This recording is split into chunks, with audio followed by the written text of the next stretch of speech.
And we are back in Campillos, Masters category, going on the formation lap. We are starting heat number 3 here in Saudi World Series International Finals. Yes, 8 races to go. All of the 200 plus drivers, 100 or so in Sprint Cup, then 30 in Masters, 30 in Ladies Cup, 30 in kids, 30 in juniors.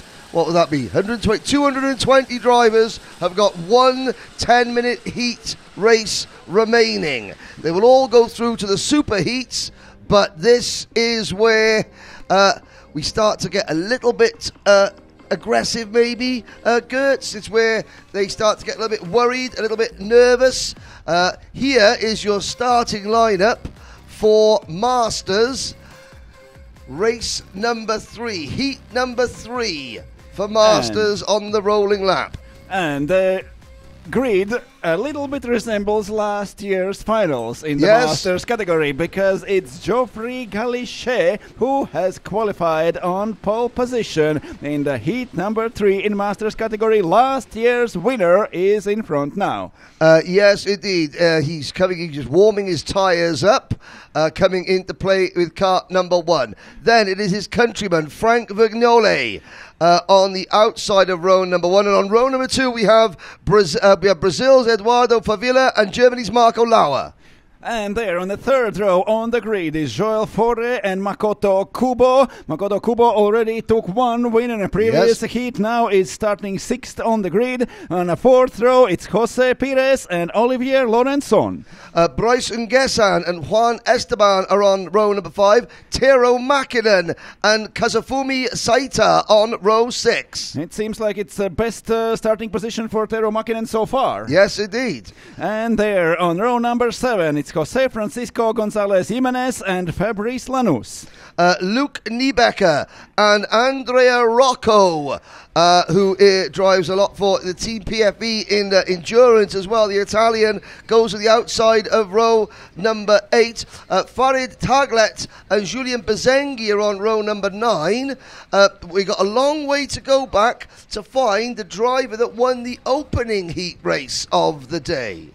And there is Ruslan Zenis starting 19, and Gustavo Zimmermann Martins is in P20. We are racing again. Geoffrey Galichet knows what to do. He is in front. He is going into the first corner and holding his lead. Now watch out at the back of the field, starting 24th in kart number 20 is Ian Anderson from the Faroe Islands. He won the opening heat race, as Gertz Teamrots said. Makoto Kubo won the second race, but we've got an opportunity here for new drivers to win. Kubo, starting on the outside of row number 3, and as I look down there, Kubo has not made a great start. In fact, already a huge battle for 7th place on back, and the top 6 are miles in front. Somebody on the grass coming down towards turn 10.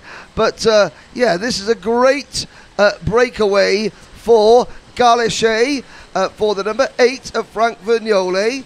In 3rd place with the Brazilian coloured crash helmet, that is Eduardo Favela in kart number 13. The number 16, Germany's Marco Lauer. He needs a good result because he missed his first race this morning, slept in.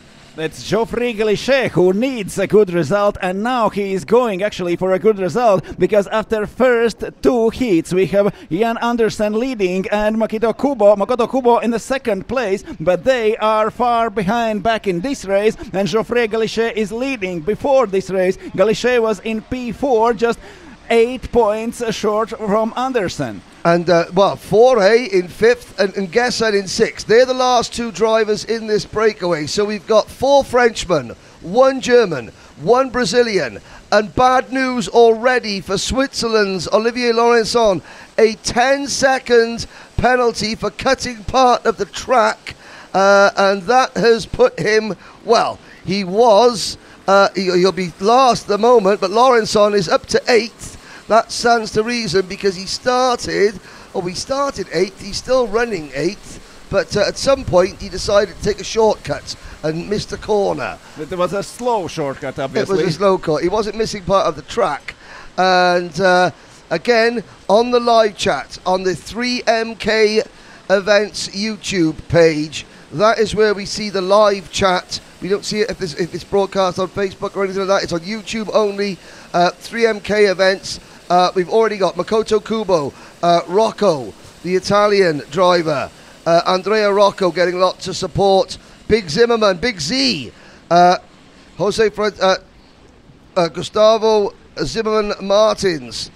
Lots of support for Portugal, for Italy, and for Japan on the live stream. But it is France leading the way, first and second. But Brazil are there in third place as well. Eduardo Favela. There, further back, Ian Anderson is fighting with Ruslan Dennis for P17. Ian Anderson moving in front of Dennis now. He is in P16. That gives him a few extra points. He is still third in overall standings. If he finishes in P16, it's better for Makoto Kubo. He is now in P10 and 4 points short of Geoffrey Galichet. Galichet is at front. He cannot do anything more in this race, but Kubo and Anderson both can. Yeah, Galichet is currently on 85 points and he leads this race. So that's the maximum that he can score. 81 points for Kubo and 77 for Anderson. Juan Esteban on 74, Eduardo Favila on 71, and Gustavo Zimmerman's Big Z. Gustavo Martins is sixth at the moment in the point standings on 67 points. Now, the two French drivers, Galichet and Vernole, they need to try and work together to drop Favela if they can. Let's see how they will group on the track. Now Vernole is closer to Galichet and Favela is 0.2 of a second behind them. There is a clear pair of drivers at the front. That is the strategy, to get away from everyone and then decide who will cross the finish line at the front at the very last lap of the race. Now they are still trying to run away from Favela. 4 is just 2 seconds further back, and Lauer, Nguessan and Esteban and Lorenzon fighting each other. There are only a small margins between them, starting with P4 and ending with P10. Now there's a look back at the chasing group. This is 4A, Lauer, Nguessan, Esteban. Lorencon is in this battle on the track, but he's got a 10-second penalty. But just look at the gap between that fourth place battle and the top three. And pulling we away. Still have top 3. They are not breaking away not from a top Favela. Favela, the Brazilian, is still there chasing both Frenchmen, and it seems like we will have 3 cars battle for the win in this race. Ian Anderson has made another move. He's up into 13th position, just behind Big Z. Gustavo Zimmerman Martins looking back further in the pack. Let's try and pick up a couple of numbers. This, I think, is the battle for 4th place. The driver with the white and, well, let's see the numbers when they cross the line. And that is the number 22 in the middle of the pack. That's Olivier Lorenzon. So Lorenzon is the one with the 10-second penalty. That would drop him, I'm sure, down to last position. But of course, the longer this race goes on, he's chasing, the more drivers will fall further than 10 seconds behind. There's Makoto Kubo. He just got in front of Rocco. Now Kubo is up to P9. That gives him a few points, and now he's only 3 points short in overall standings to Geoffrey Galichet. 2 places up, and Makoto Kubo will be a leading driver after 3 heats in Masters. Yeah, and Andrea Rocco, we normally find him driving in the endurance category. He's going for the sprint this year. He qualified for the sprint this year, and he's well, there's a few people. He could be in the Supermasters category. There he goes, driver number 18, the ageless wonder, Andrea Rocco. And of course, you have to think, for these Masters drivers, aged 40 and above. Without limits above. Without limit. No. You could be 140 and still qualify. If you qualify. And finally, the French resistance has broken away from Brazil. Galichet and Vignole. Look at that lap time from Geoffrey Galichet, 1:23.602. That is the fastest Masters lap of the weekend. And yesterday it would be the absolutely fastest lap time with 23.6. We got one clearly faster race in a second heat, but everyone else was not so big margin faster. This is really interesting. The best laps of the day so far came in the first two races after the lunch break. This is the first race after you had a second. You think it's something to do with the lunch? I think it's something to do with the karts have a break. They have a rest. Obviously they're not used in every single race, but their engines are running. They've had half an hour for the engine to cool down, the oil to cool down a little bit, and now they're being asked to work extra hard. They seem to like the early races after a break. They are spending time also without races. There are a lot more go-karts than they are on the track. But the engines are still running. They turn the engines off completely for half an hour. But not for all of them, only for 30 or 25 next who will go on the track. No, but during the break, all the karts have their engines turned off for half an hour. Then all the cars, yeah. Yes, But anyway, you never know. Will you get a go-kart that was just on the track, or maybe one who was resting for a few minutes? Even if you get a kart that wasn't just in the last race, that kart the engine still runs in the pit lane between. They don't stop.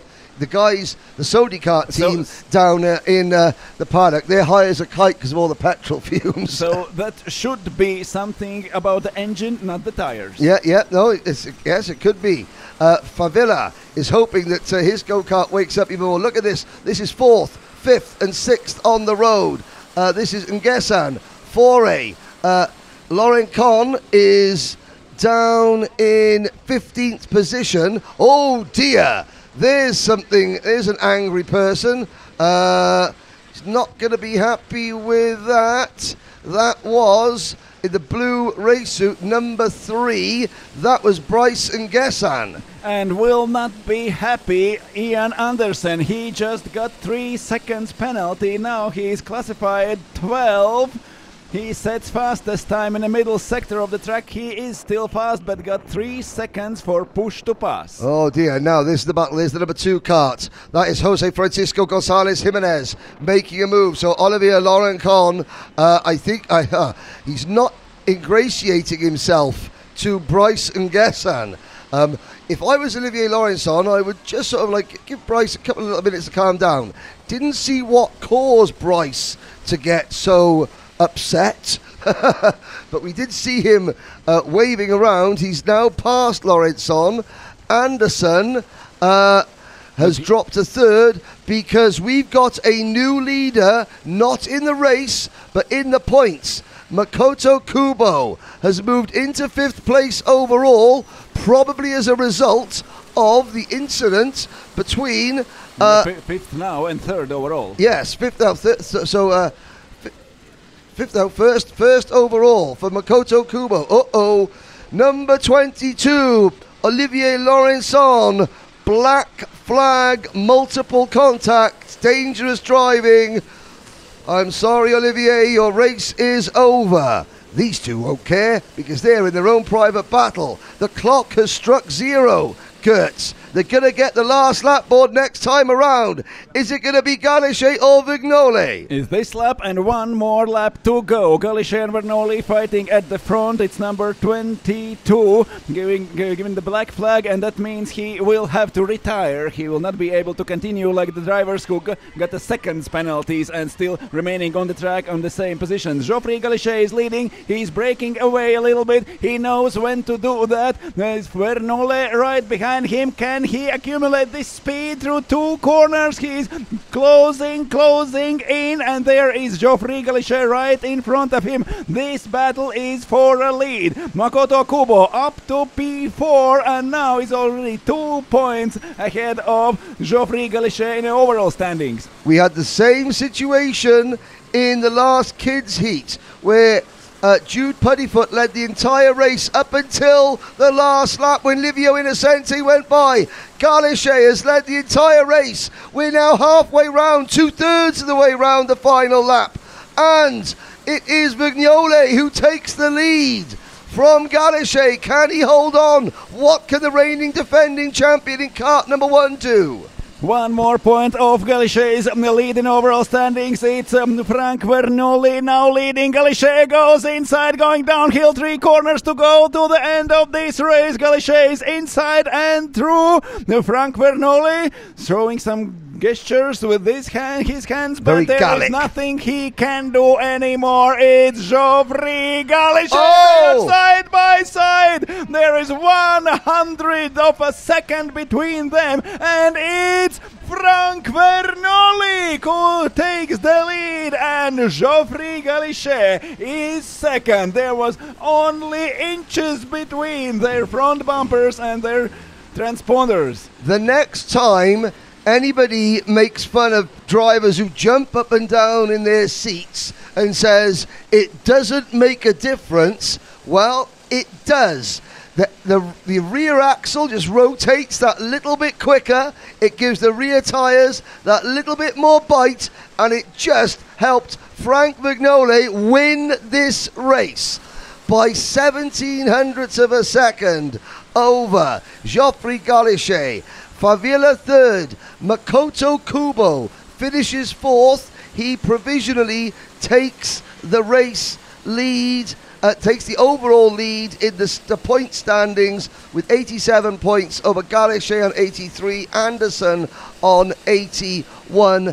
Anderson eventually finished down, up in 12th place with a 3-second penalty, and the fastest lap of the race, 1 minute 23.557. Andrea Rocco finishes 11th with a penalty. Big Z, Gustavo Zimmermans Martins, 9th, ahead of Lauer in 10th. Let's have a little look back as the Olivier Laurenson, there's Rocco crossing the line, and Laurenson, this is not a highlights, this is possibly the lowlights of his race, because he is he's trying to get people to follow him, and then when they didn't follow him, he did that. Oh dear. Here going off the track. That's why he was That's showing why those gestures. number Now 3, we Bryce see the reason. Nguessan, was somewhat mildly miffed. But one Frenchman was very angry. I'll go and give a winner's medal to a happy Frenchman, Frank Bernoulli. 17 thousandths of a second, less than 200ths of a second between them. We will be able to see on the screen shortly the finish, the run over finish line with Geoffrey Galichet and Frank Bernoulli.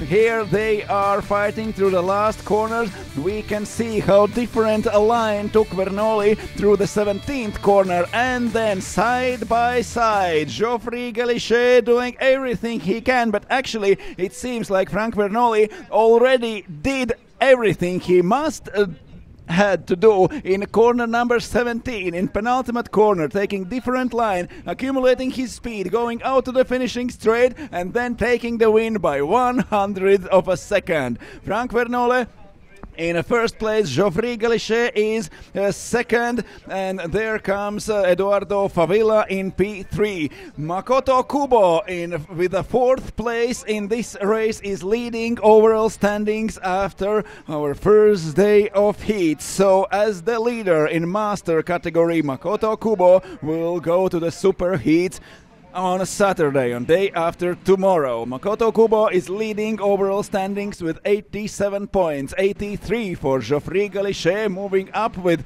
this second place drive in the third heat. 83 for Galichet, 81 for Ian Anderson. Anderson, it's really good recovery considering his starting position, considering his plus 3 seconds penalty for pushing to pass. So Ian Anderson still is third in overall standings, just 2 points missing to Geoffrey Galichet and 6 to Makoto Kubo. Then with 5 points less is Esteban in P4, Favila in P5, and Zimmerman Martins in P6. That's overall standings for Masters category. Now we will continue with the women class.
those keeping score.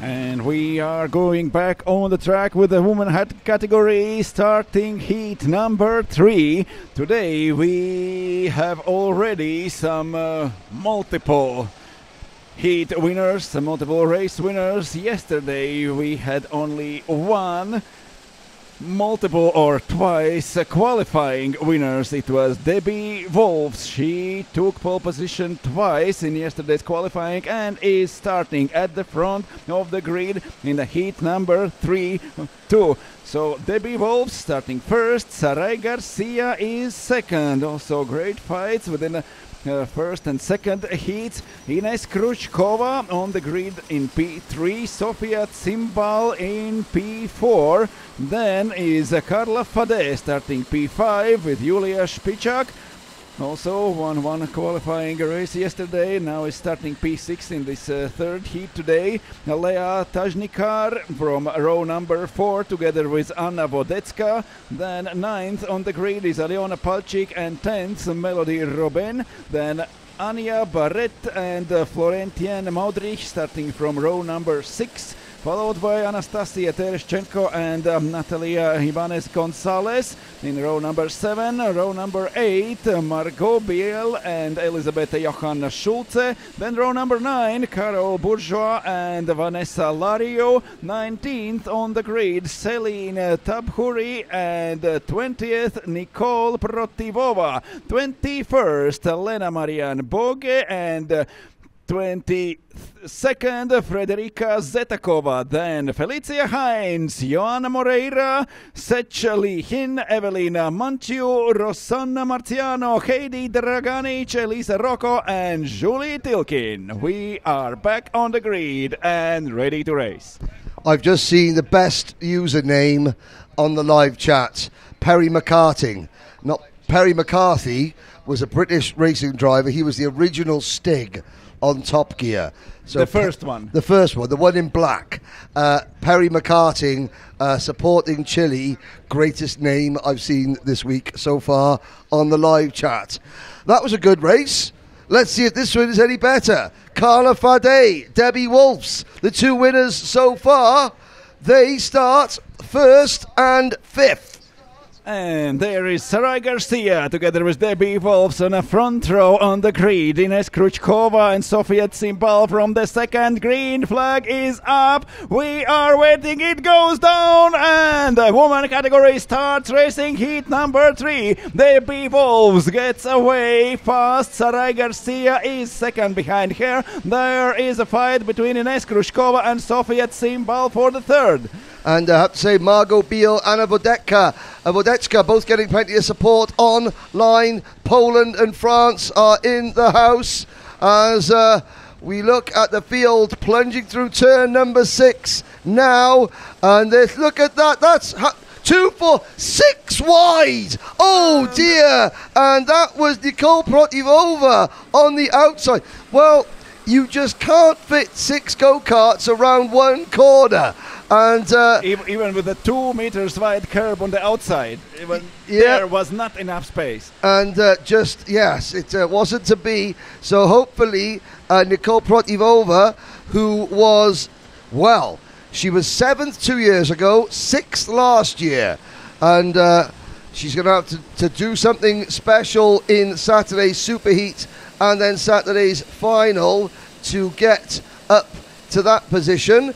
As we've got Wolfs leading And is that the number 17 cart of Ines Krauchkova in second? Did went Sarai Garcia? She was second, and while we were watching six kartings going through one corner and not making it, now Sarai Garcia is far away of the top 3. 2, 4, 6, 7th, I think. Only 7th. So still leading Debbie Wolves. Now Ines Krauchkova is second, Carla Fade is third, but Sarai Garcia is down in P7. And there goes inside Ines Krauchkova, not waiting long, just got up to second, now goes up to first, and it's Carla Fade fighting with Debbie Wolves and going in front. 2 corners and 2 places lost for Debbie Wolves. Tajnikar 4th, Simbal 5th, Shipshak in 7th, 8th for Garcia, 7th for Garcia, 8th for Barrett, Anya Barrett, then it's Anna Vodechka, Melody Roman, followed by Ariona Palchik, then from Lebanon up into 12th position, a really good start for driver number 24, Celine Tabchouri. And Debbie Wolves, they're down in third, and now there are only 2/10 of a second between Wolves and Fade in a second place, but this distance is increasing. Can Debbie Wolves get back? Yes, she can, before the last corners of this lap. Debbie Wolves is closing in. There she comes, a last corner going through. There is a fight between Ines Krauchkova and Carla Fade for the lead. Krauchkova going through the starting straight and up the hill through the first corner. Krauchkova leading, Carla Fade second, and again one long straight, and Debbie Wolves is further back from those two at the front. Well, at the last race, Frank Vignoli, he took France's 4th win of the day. France and Spain both have 4 race wins today. They're tied. The UK has 3. No other nation has got more than 1. And it looks like, unless Debbie Wolves, the number 20 of Sofia Tsimbal and Yulia Shipshak can do something about these 2 drivers. This could be a private battle. Carla Fade needs to try and make a move on the race leader. That will bring the rest into play. They're not that far behind, and I gotta say, moving up into 6th position, the driver with a bright pink back, that's Anya Barrett.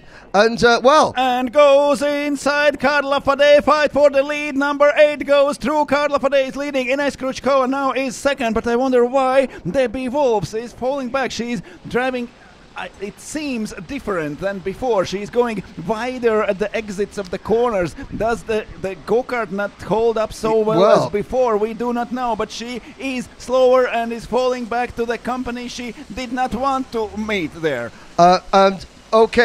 The fastest lap of the entire week so far, 1 minute 23.258.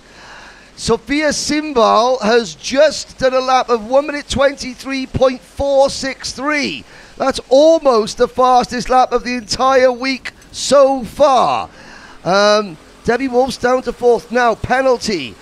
Number 11, Mariana Borgelina, the German driver, has got a 3-second penalty. And I've got to say, Anya Barrett is on a purple sector lap here. I've been talking about France and Spain having 4 wins each.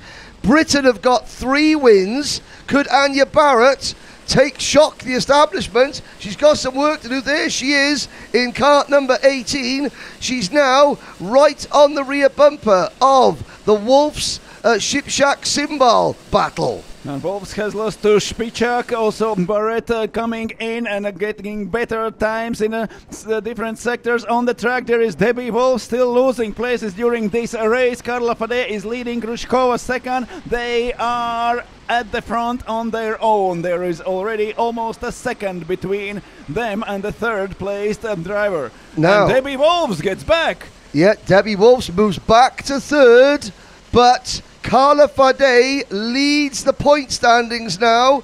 The driver of cart number 8, there she is, by 1 point over Debbie Wolves. Krauchkova is 3rd in the points, Tsimbal 4th, then Garcia and Shipshak. Garcia has stayed in 7th position. And is that Anya? That is Anya Barrett up into P4. But Debbie Wolves is picking up speed. She is back into third place and moving away from the symbol from Barrett and Spicak. And Debbie Wolves got her speed back during those laps in the middle part of the race. Now we have 3 minutes and 1 lap left. It's number 18 of Barrett, just up to P5 behind Symbol and Wolves. Lot of comments coming in now for the young lady from Singapore, Seto Lee Shin. She is in 28th position. And again, first time I think we've had a lady from Singapore qualify for this event. Eugene is now happy on the live chat. We've still got 2.5 minutes to go, plus a lap.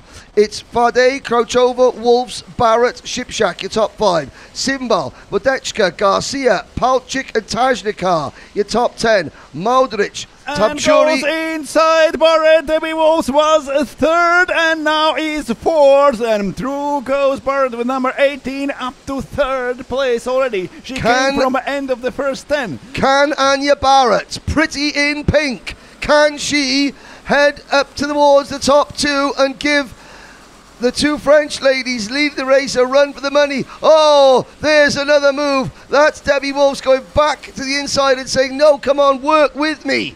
And Barrett goes from third down to 6. Quickly, Sulce, Terashenko, 13th and 14th. Lariu is 15th. Then Roban, Rocco, Borgelena, Ibanez Gonzalez, the top 20 rounded up by Zetakova. Beal, Bourgeois, Morera, Manciu, Marciano, Hines, Tilkin, Lisin and Draganic. The remaining runners in that order.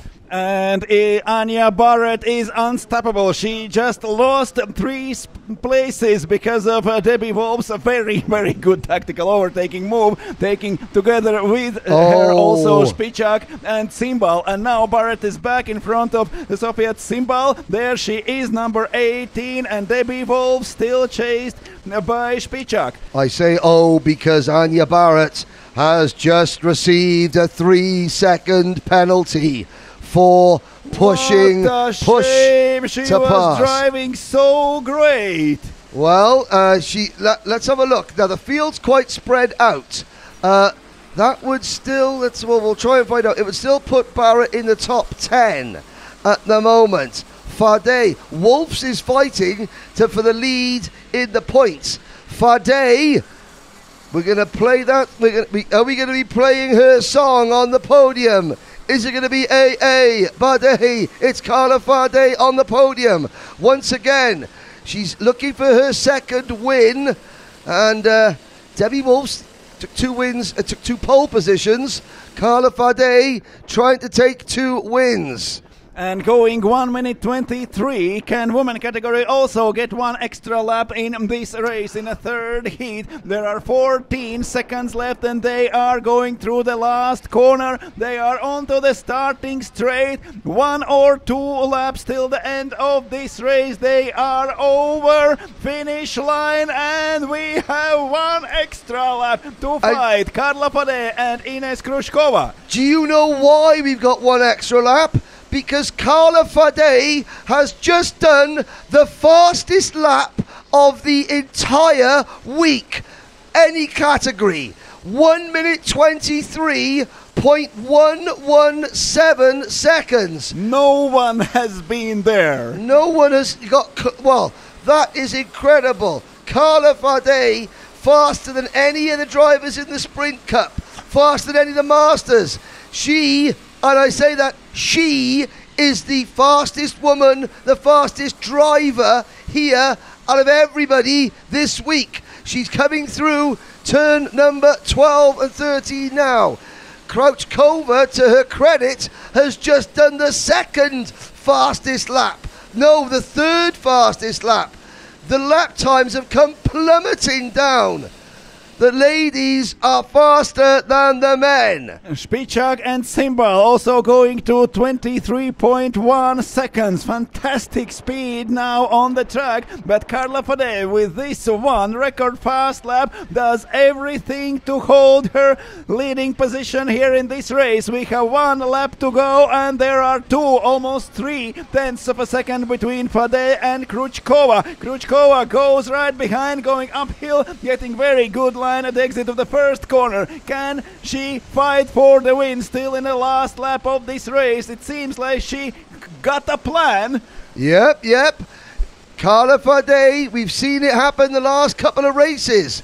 In these last lap duels, the driver that starts the last lap first doesn't necessarily end the lap in first position. Actually, you need almost 2 seconds to be sure to finish at the front. If you are 2 out at the front, then you need to be in front of the second place driver by a huge amount considering the speed now. Yes, and so here we go. This is the final couple of corners. What has Ines Kruchkova got for Carla Fade? Has she got anything for her countrywoman?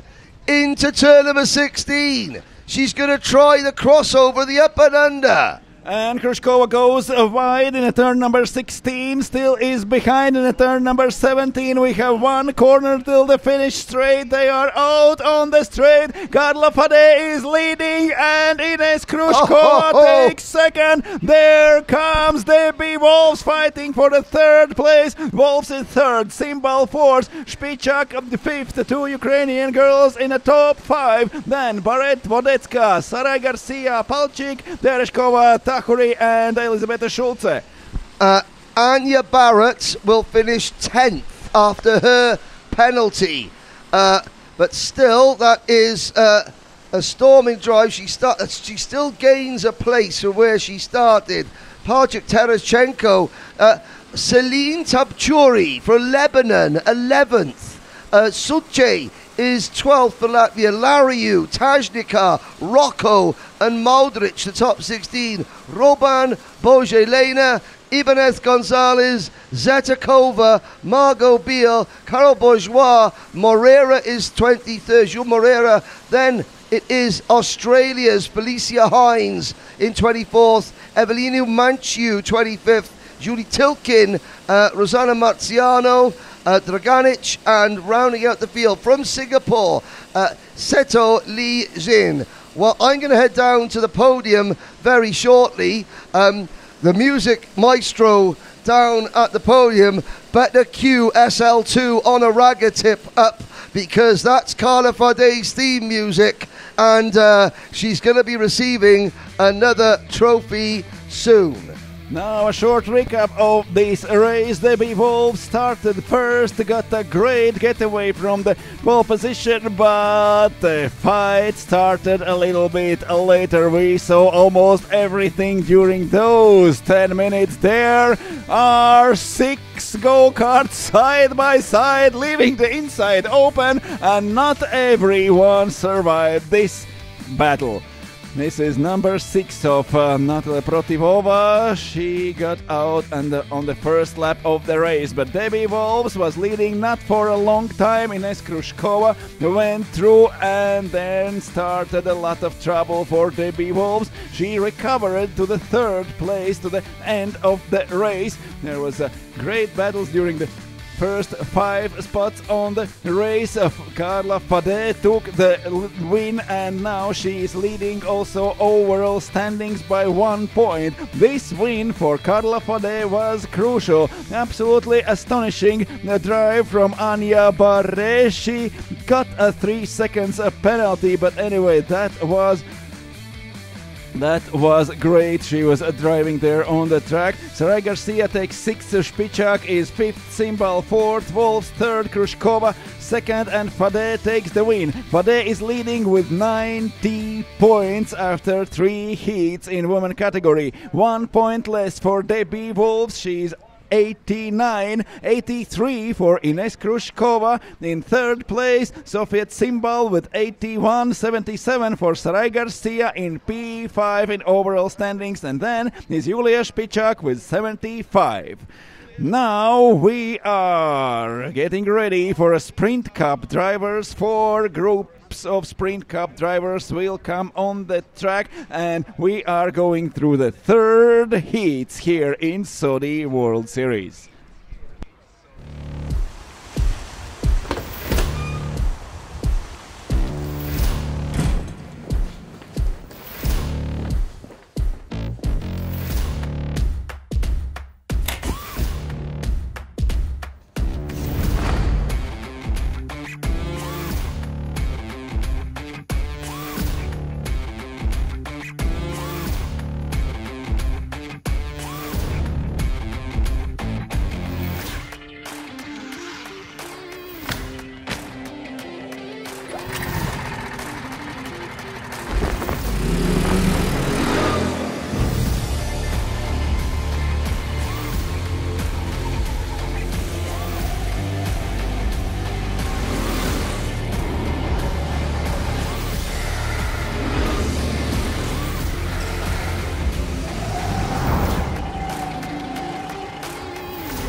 And the Sprint Cup drivers going to their go-karts, ready to race again. Heat number 3 for Sprint Cup drivers. They are looking at the timing screens in this house where their go-karts are located, watching how fast the woman just went. It's 1:23.117 for Carla Fade. That's the absolutely best lap time in the whole week here in Campillos. KartCenter 1:23.117 for Carla Fade. But now we still have third heat races for Sprint Cup drivers. 4 groups of Sprint Cup drivers will be on the track. Then we will see kids and juniors. Heats are going on today. Tomorrow we will continue with the endurance race. We will start with a 1.5 hours qualifying session and down, and then at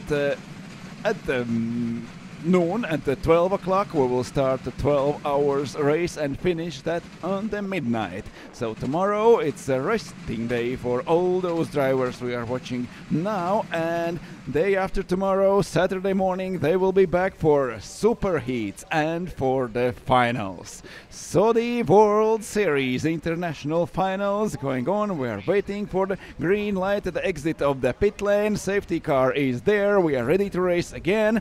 It's John Del Valle on the pole position. It's Jack Williamson starting second again. And previous time when Jack Williamson was second, it went pretty well for him. On the second row on the grid, it's Manuel Rodrigo and Christian Salvet. Then Andrzej Sleipnik starting fifth, together with Laurent Carrier in a third row. Kirill Martolog seventh with Orion Van Wees in P8. Leimonas Skrodenis is in P9. Fabian Kopp completing top 10 on the grid. This is number 76 of Jack Williamson. I have to say, this is what you call ring the bell, round 2, between that man there, Jackpot, Jack Williamson, and Jean Del Valle. I spoke with John about what happened when he thought the race was over. He just said, hey, it happens. He went, got to forget about it, my bad, full gas from here on. And I think that's a really nice attitude. Hey, oh, my mistake.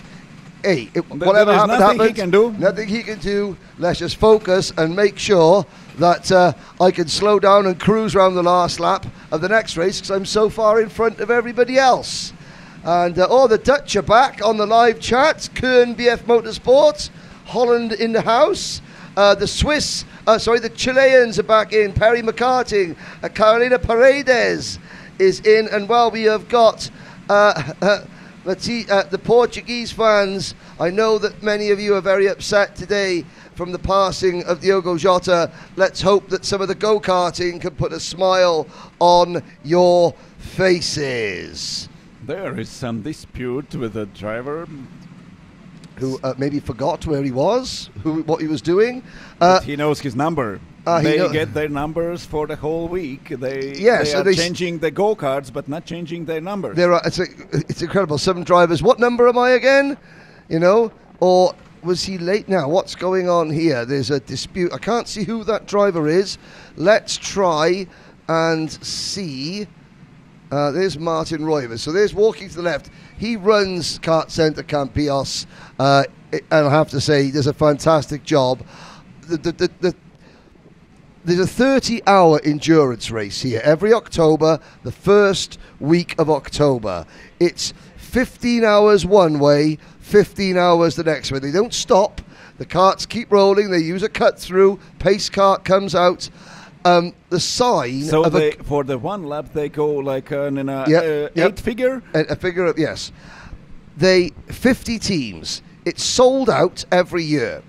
The sign of a good circuit, a good team at the circuit, is how the staff react.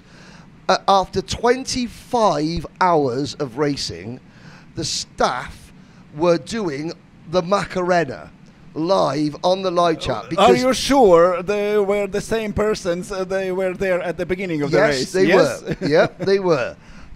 They worked 30 hours straight for the race, plus more. The fact that they were absolutely dead on their feet, and yet and that is a sign of a good team of workers, and the buzz that they have here at KartCenter Campillos, that starts at the top with Martin Roivers and works its way down. Oh, the Philippines. Archie Go is going to be Arthur Jerome Go starts 25th in this race down at the back, but he's got plenty of support from the Philippines. John Agustin Scuderia, Brian Kishimoto, and Jake Ohan is called being delirious. Yeah, they were just delirious. Yes, that is also, I think stupid's another word for it, but no.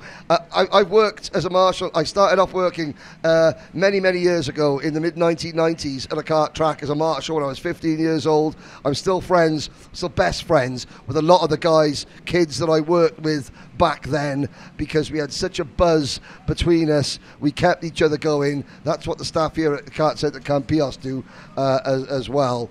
And let's go. How are the carts, by the way? Well, they're sitting there. Now, who is that walking onto there with a seat insert?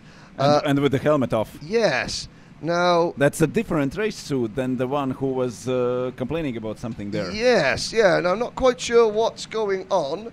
Someone the Sodi kart staff came to the wrong maybe they've seen something wrong with their go-kart. Of course, the Sodi kart are the staff that run this event. They are all, you can see them all walking around from the factory. Sodi kart with a brand new factory. Sodi kart, they build and produce more go-karts than any other kart manufacturer in the world. That's between rental karts and obviously race karts. If you have so much drivers trying to qualify for the finals all over the world, you need a lot of go-karts. Now, walking down the left-hand side, that's Thomas Parricart, who is sort of running the show. Here we go. We're all going out after a bit of a delay, and let's have a look. That was the driver, the red and white race suit on the inside row. It might have been Mr. Waga or Mr. Wolf. We'll find out. Here's your starting lineup. John Del Valle, Jack Pot Williamson, Manuel Rodrigo and Christian Salvet, André Schleipkins, Laurent Carrier, Kirill Martelog and Horoyan Van Wees. That's your top 8. The top 10, Leomonas Skrodenis and Fabian Kopp. Then it's Hiromitsu Vaga in P11 and Konstantin Tumensev in P12, Pietro Goncalves, Antoine Bernard, Albert Boss and Kevin Trzebiatowski. Row number 9 is Kyle Komaran, who came second in the previous race. Taruki Nobe, Sam May, João Pedro Pereira, Marvin Komder, Francois Richard, Daniel Skokan, Franicek Moraviak, and then Arthur Jerome Go from the Philippines. And I'm looking to see, it was about sort of the 5th or 6th kart back on the inside line, so it could have been Varga, Gonsalves or Boss who were having difficulties or having issues, but they're on the circuit now. We hope they are solved now, and he's ready to race. Now they are going through the formation lap, and everything is okay with the drivers, with the go-karts, with the seats, with everything we saw there. Someone was saying it was, Horoyan Van Wees was waiting, possibly, according to some of our viewers. Ben Hartman is watching from his hotel here in Spain. He'll be competing in the endurance tomorrow. Can't wait. Bring your suntan lotion, because it be warm. And it will be warm tomorrow. It will be warm, and it will be even hotter day after tomorrow. It'll be hot when we get here at about 8 o'clock tomorrow morning. It'll be hot when qualifying begins at about 10 o'clock in the morning. It'll be hot when the race starts at midday. It'll be hot when the race finishes at midnight. It'll be hot when we finally get to bed at about 2 a.m. tomorrow morning, before we come back and do it all again on Saturday for the main events. Here we go. It's Del Valle versus Williamson at the front of the field.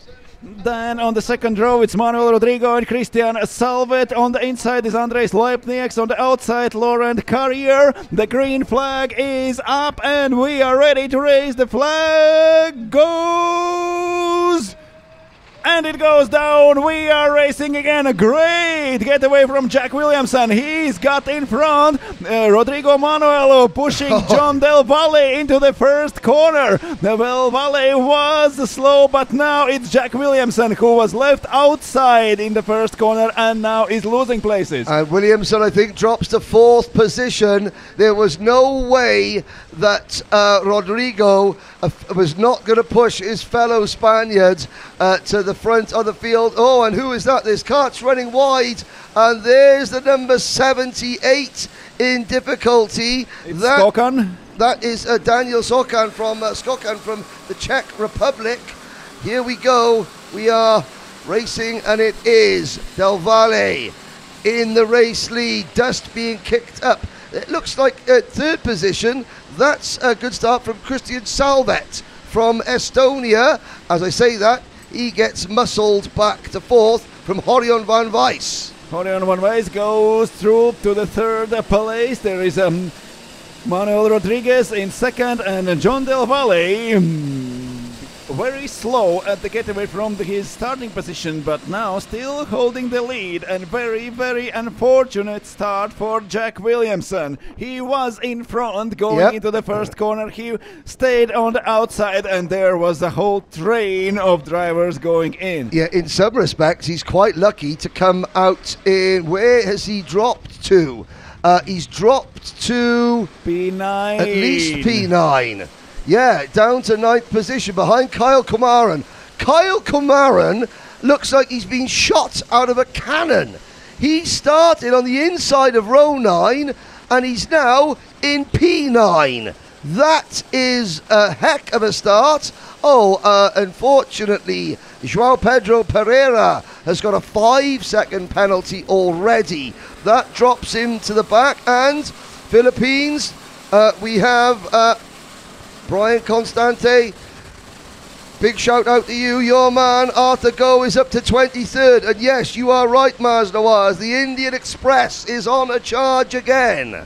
And Jack Williamson and Kumaran, they both started from different ends of the starting grid, and now they have met in the middle. And more penalties. Kirill Martolog, a 3-second penalty for obviously contact. He now slips to 11th. Well, he's 11th place at the moment. How much more time will he lose? And there is one more penalty, not only for Martelog, but also for Pereira. Now he's down to 25th place. John Del Valle still leading, chased by Horion van Wijs. Van Wijs moved up to 2nd, now has catch Del Valle. They are fighting for the lead, and it's Salvet. It is Estonia now in a 3rd place. In Estonia 3rd, Rodrigo from Spain down to 4th. Leipniks is 5th for Latvia. Then it is Varga, Bernard, Williamson, Kumaran, Gonçalves. Your top 10. Now, France have taken a 5-4 lead in terms of race wins today over Spain. John Del Valle could put Spain back on an even keel, especially as Laurent Carrier, the bleeding French driver in this race, but the only French driver in this race, is down in 15th position. However, Horion van Wijs, who has already also won a heat race today, is not going anywhere. And Salvet, the danger man, we haven't really seen Christian Salvet at the front of the field. Now we are.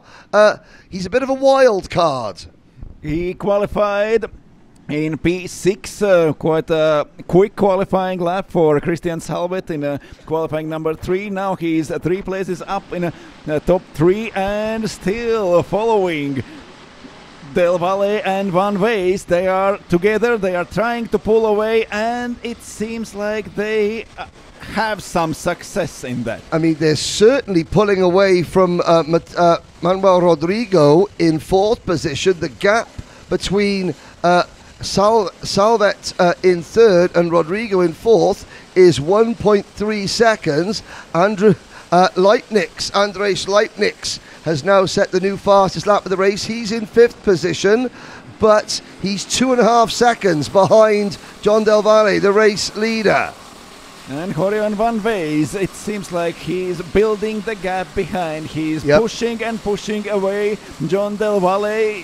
They want to run away. They will decide who will win at the last lap of this race, if they will be able to pull away from Salvet, to pull away from everyone else. Rodrigo, Leipnix, Vaga, Bernard and Kumaran, who is still in front of Jack Williamson. Let's take a minute to talk about Antoine Bernard, the driver from KCR Karting Quebec. Antoine Bernard having a very strong run. You can see the top 3. There's the next group. That is the chasing pack. So that would be 4th, 5th. That would be Rodrigo, Leipnix, Varga, Bernard. It's Leipnix leading this group already. I think Leipnix has got through. I think Leipnix has moved into P4 ahead of Rodrigo. Yes, he has. Varga is next. The number 39 kart with the orange crash helmet. That's Kirill Martelog. He's got a penalty, however, so he's actually 12th in the running order, even though he is 7th on the road. And we've just got your eyes are widening, Gert's Team Rots, because we've got a new fastest lap for the week. It is 1 minute 22.985 seconds. The first lap within 1 minute and 22 seconds. It's John Del Valle, fastest lap ever during whole week here in Saudi World Series. Well, and it was equalled by Horion van Wees. The two leaders, identical lap times. That tells me that Van Wees is stronger than Del Valle, because he has pushed Del Valle to that lap time. But he is he's following. He has less drag from the air, so maybe without Del Valle he would be not able to go so fast. So they are working together. Van Wees is pushing almost at every straight forward Del Valle. Del Valle is running in the front and running pretty fast, and they together are making it even faster. Yep, and there is, look at that, moving around in the go-kart. It's Andres Leipnix. That's number 72, Andres Leipnix. He has got Rodrigo right behind him. Then there's Kirill Martelog. Martelog with his penalty is still 12th. Behind Martelog is Hirofumi Waga in kart number 81. Hiromitsu Waga, I do apologise. Williamson is 8th, Kumaran is 9th. They're 5 seconds behind. Gonsalves, Trebiatovsky, then there's Martelog, Boss, Carrier, and Tiobentsev. That's your top 15. If Van Wees would be sure that he is faster than Del Valle, he would be in front already. He is working together, he is staying second, they are pulling away. They both combined can do those fantastic lap times, and I'm afraid alone they are not able to do that, not able to do it so fast. They are pulling away. There's already 1.4 to Salvet in a third place, and there is more than 1 second between Salvet and Leipnix in fourth. Further down the order, Arthur Go runs 25th, Joao Pereira is 24th. Then it is the second of the two Canadians in this race, the number 60 kart of Francois Richard. He is 23rd. Skrodenis 22nd. Skokan 21st. Kopp has dropped to 20th after starting 10th.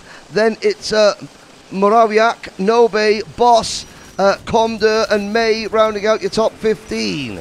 Last minute in this race, last minute plus 1 lap. Del Valle and Van Wees leading the race with a 2 seconds gap behind them. That is more than enough to start fighting. When will they do that? 40 seconds left. They are going up through the corner number 12. They have spent already more than half of this lap on the track. 30 seconds till the end of the time of this race. Will they be over the finish line before the clock hits 0? It looks like they will, considering they've been doing 1 minute 22s, very low minute 123s, but you never know as they cross the line. One thing's for certain, Jean Del Valle, you'll see him now. Look, he will look again. He puts his head down, so he's seen the time. And he knows. Goes side by side, one ways. He's got inside line into the first corner, but he has to stay there because from the wider line to the first corner, Del Valle can get back going uphill. Here he is bumper by bumper. Del Valle taking wider line into this turn, then downhill to the turn number 6, turn number 7. They are still fighting for the win. We still have this and one more lap to go. Did Van Wees moved in front too fast? Well, that's it. Did he go too soon? Because this is not the last lap, as Gert Tieberot correctly put it. Albert Bos gets a penalty that will drop the Dutchman down to 17th place overall. As we watch, Del Valle died to the inside at turn number 12. Elbows out. He's not made the move yet. Here comes Horion Van Wees back up the inside. They both run a little bit wide. And both are looking back. How far is everyone else? They got 2 seconds advantage over Salvet in P3, and they know they are fighting and going slower. Del Valle tries to go round the outside. That's not going to work. He's now going to try the undercuts on the start-finish straight. Now they will begin their last lap. Horion Van Wees checking left, checking right, trying to cover wherever Del Valle goes. Del Valle to this. What a turn from Jean Del Valle. That's why they call him the GOAT. It didn't quite work, however. Was that too early going into side by side with Van Wees already? Salvet's there in third. The Estonian has caught them both. Del Valle is like a hunter stalking its prey. And on the menu is Belgium's Horion Van Wees. But watch out for Salvet. Van Wees is looking back for a longer time than looking forward. He knows the track, but he wants to know where is everyone behind. Watch Salvet on the outside now. Salvet gets past Jean Del Valle. That was a great move from Estonian. He knew they will try to defend their positions and went to the ideal line through that corner. Now is back Horion Van Wees and John Del Valle. Del Valle second, Van Wees third, and Christian Salvet is right behind. This is the final lap. Those are the final corners. One more time to the outside goes Christian Salvet. He does not keep the side by side with John Del Valle. There is a leading Horion Van Wees. He already knows he has won this heat. 3 wide for third place. Andres Leitnix snatches it on the line from Christian Salvet. And Manuel Rodrigo was also there. Rodrigo, Salvet loses 2 places on the run to the checkered flag. Look at the differences in times as they cross the line. There were less than a second separates the top 5.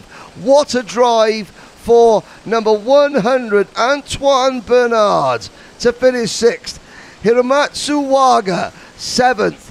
Jackpot Jack Williams 8th. The Indian Express Kyle Kumaran finishes P9, and Portugal's Pedro Gonçalves rounds out the top 10. Another fantastic heat race, I have to say. Then Christian Salvet went all in, or actually he went all out, going outside in a corner number 16. That was a brave move, but he did not manage to hold side by side with Del Valle, and then he lost 2 places more. Do you know what? Christian Salvet would have been more angry and frustrated with himself if he hadn't have done that. You've got to try. Well, 2 wins for Horion Van Wees. A second win in the day for Belgium as well. Jean Del... Look at that as they cross the line. And for third place, it was even closer. That was the start, actually, because of course it was close. Sorry guys, getting all excited there. And there began problems for Jack Williamson. A great start for him, and then a mistake, or it was almost even just it wasn't a mistake. It was almost too good a start for Jack Williamson. He could be in the lead, you know. Yeah, but if he had not been quite so quick and had tucked in behind Rodrigo, he wouldn't have been on the outside. I wonder if Del Valle deliberately didn't get away too quickly because he knew he had his fellow Spaniard, Manuel Rodrigo, maybe, right because behind if him. there would be a space for Jack Williamson, he would come out of the first corner second. Yes. He had to stay outside and lost everything. I think that was local knowledge trumping youthful exuberance. This was a great battle, between Van Weiss and Del Valle. How about this, ladies and gentlemen? If I'd have said to you at the start of the day that John Del Valle, who is, everyone says, who is the master of Campillos, would go through the entire day without taking a heat win, I wonder what odds I would have got. They were pretty long, but he has not won a race so far today, and he's not going to get a chance, but he's still in with a shout of the win. Leitniks, Van Weiss. We'll check the point standings as we go. But there, and look at this battle of the third as they cross the line. And Leitniks taking third for Latvia, then Rodrigo as we look down the order. But I've got to say, the standout performance for me in that race was Antoine Bernard for Canada. And quite right. What a lap that was. What a race that was. So we'll have a couple of moments to catch our breath. We'll be back very shortly. So Gert Stevenot has gone down to give Horion Van Weiss his... Horion Van Weiss won that race. In third qualifying yesterday, Horion had his 3 best laps deleted. So he started 8th with his 4th best lap from qualifying, still came through to win. That's very impressive.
That was a great race. Horion Van Weiss, ladies and gentlemen, 2 race wins today.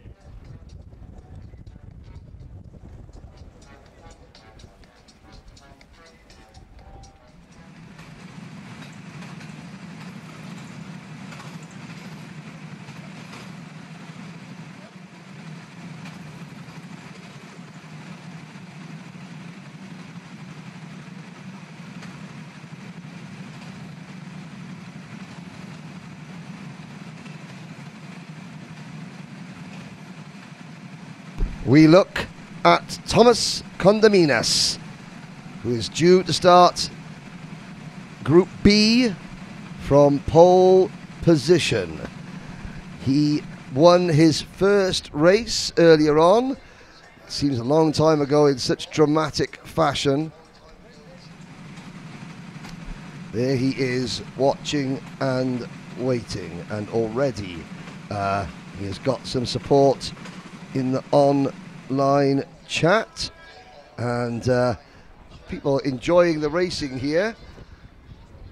It is a very fast track, but overtaking is tricky when everything is so equally matched and the drivers are so good. But we are seeing, and we're seeing plenty of penalties as well, so people aren't just getting away with, you know, being bulldozers, as it were. But this next race will be Heat 3. Condaminas on pole position. Nico Tic on second on the outside of row number 1 from Slovenia. Then it is Hirofumi Yamaguchi. There is the number 13 kart, Nico Tic. Nico, 48th in this event last year. Looking to obviously improve on that and make the main event, the A final. Hirofumi Yamaguchi, Tobias Stuckler on the outside of row number 2. Nathan Saloon starts 5th in kart number 4. Anthony Shavasson is 6th. Then we see Ilyas Miftakudinov. Will Ukraine get their first win of the day?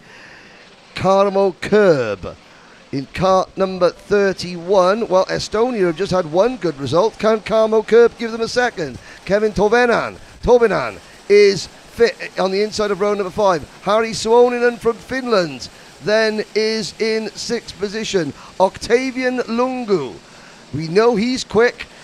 He starts from Moldova on the inside of row 6 alongside runner-up at this event for the last 2 years, Poland's Wiktor Wota. Kevin Hurtault is next. Then Chile's Bastian Uloa. Luca Corsi from Italy. Christoph Zauner from Latvia. Then it's Travis Authers from South Africa. Ahmed El Sisi, the Egyptian. This is his worst starting place of the day, but he's very, very quick.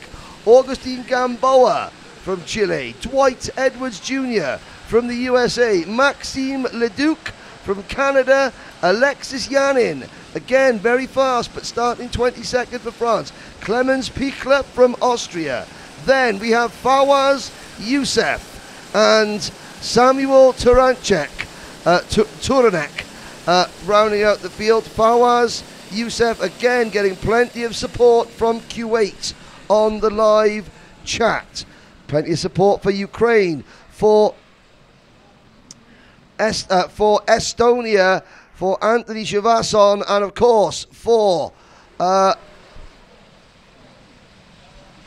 pole sitter Thomas Condaminas. What did Horion van Weiss say about that win? That was great. He did not expect go so well through the first corner, and then it was only the fight for the win. So, and he does not think it was too early to go for the pass on a penultimate like before, because he said he would know that I will do that on the last lap. So yes, he went for a penultimate. Yep, right. And now we are on the grid and ready to race again. We have already the point standings for the overall after the first race, after the first group in heat number 3. And it's Horion van Weiss and Andres Leipnieks leading, tight on points with 79. Wiktor Wota, the Polish driver, starting on the outside of row number 6. What can last year's runner-up do in this race? The green flag drops. We are off and racing. It's a good start from Nico Tic to the outside. Watch, will Tic get squeezed wide and hung out like Williamson did one race ago? Almost. A little bit better for Nico Tic in this start. It's Hirofumi Yamaguchi making great start from P3, and here the whole hell got loose. Yes, indeed. Down there, Octavian Lungu getting barged out of the way there. The back markers heading up towards turn number 8, and the leaders heading down the hill. And the sun now beginning to get a little bit lower in the sky here in Andalusia. Oh, and there was side by side using those There comes wraparound Kalmo bumpers. Kerb from Langemotokeskus. Yes, there he goes up the inside. And Lungu now trying to fight. Oh, he's obviously a little bit upset, is Octavian Lungu. And It seems like not a little bit. if we can see it, then the stewards can see it. Put it that way. And that's the latest around the opening lap. They've been 4-5 wide. Luca Corsi, oh dear. Corsi, where did he start? He started on the 8th row and he's down in almost last place. And now we are coming to an end of the first lap. Great start from Thomas Condaminas. Hirofumi Yamaguchi was left fighting with Nico Tich for second. They're coming over the finish line. Tich, and there is Shevasson after a great start from P6. Yes, Mifta Kudinov is up to P4. And at the moment, obviously, Condaminas would take the lead in the point standings. But it's very early stages yet. Is anybody going to beat that 1 minute 22.985 second lap? That's my next question. I think we will see that already after this lap, because first lap from the standing start, and Yes. they got already 128. Before that we saw 129 for this first lap. From That's a start. very good point, Gertz Team Rots. And it's now, with the sun setting, it has cooled ever so slightly. Don't get me wrong, it's still very hot here, but it is not as... what we It has cooled till 33 degrees It's cooled Celsius. to 33 degrees, ladies and gentlemen.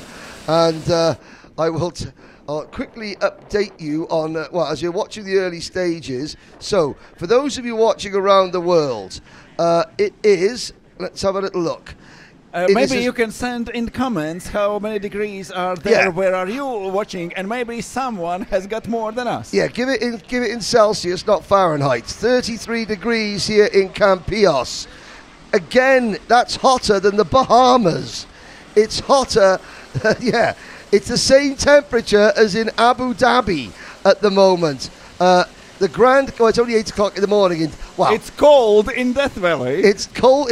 We're hotter than Death Valley, California at the moment. It is only 10 to 9 in the morning, but still, we're hotter than Death Valley, California here in Campillos. And they're going downhill. Thomas Contaminas, we haven't seen that before, but the leader has pulled away. It's still a short margin, but anyway, he is pulling away from Nico Tich, who is currently second, Antoine Shevasson in third, Ilyas Miftakudinov fourth, and there is Stuckler lonely fifth on the track. Here we go, and Kuwait. Okay. In Kuwait, it is 47 degrees. Whoa! Next race at Kuwait, please. No, thank you. I would love Sorry, to. Kuwait. If we could do this maybe in November, Kuwait, I would be happy to. But 47. 47 degrees. Absolutely. That's simply lovely temperature. That is like sitting in a tumble dryer while it's on. Although in Riga in Latvia, it's not quite as warm, is it, Gertz? It's 14. But yeah, it's great. I don't know where we're going next year. We'll find that out on Saturday at the closing ceremony. But those interested in good weather, we know already for eSprint where we will go next year. okay. Well, we'll keep that. Has that been released yet? Yes, it was released right at the end of this year's finals. Where are we going for the eSprint World to the Series? south of Italy. The south of Italy. Oh, well, that sounds like a wonderful occasion. Where in the south of Italy, do we know? It's Sicily. Oh, we're going to Sicily. We're going You're going to onto Sicily. the island. Oh, the old country. Happy days.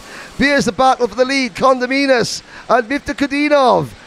Mifta Kudinov, who was not wonderfully happy with his penalty in the last race. Well, the best way to avoid getting a penalty is by just leading and clearing off. But obviously, we're making light of the temperature. in a lot of places in Europe, there are red weather warnings. Turkey, France, Italy are just as hot, even hotter here than here in the south coast of Spain. We do hope that everyone is safe and well, and you're looking after your animals, your children, and your elderly. And don't go far away from your water stash. Exactly. And Ilyas Miftakhudinov is second again. Thomas Kondaminas is leading. They are two at the front. It's Shevason third now, and Nikotic down to P4. Kevin Tvana moves up to P5 together with Vota, and Stuckler is down to P7. Sauna has got a penalty. Christoph Sauna has got a penalty, 3-second penalty, push to pass. That will drop the Latvian driver down to 25th position. We've got Dwight Edwards Jr. up at the 16th place. He's done quite well, and our South African driver, Travis Authors, he is still mired back in 21st. Alexis Yanin's made up a lot of places. He's up to 14th. Ahmed El Sisi has gone from 18th up to 12th. And Kondamina still leading here.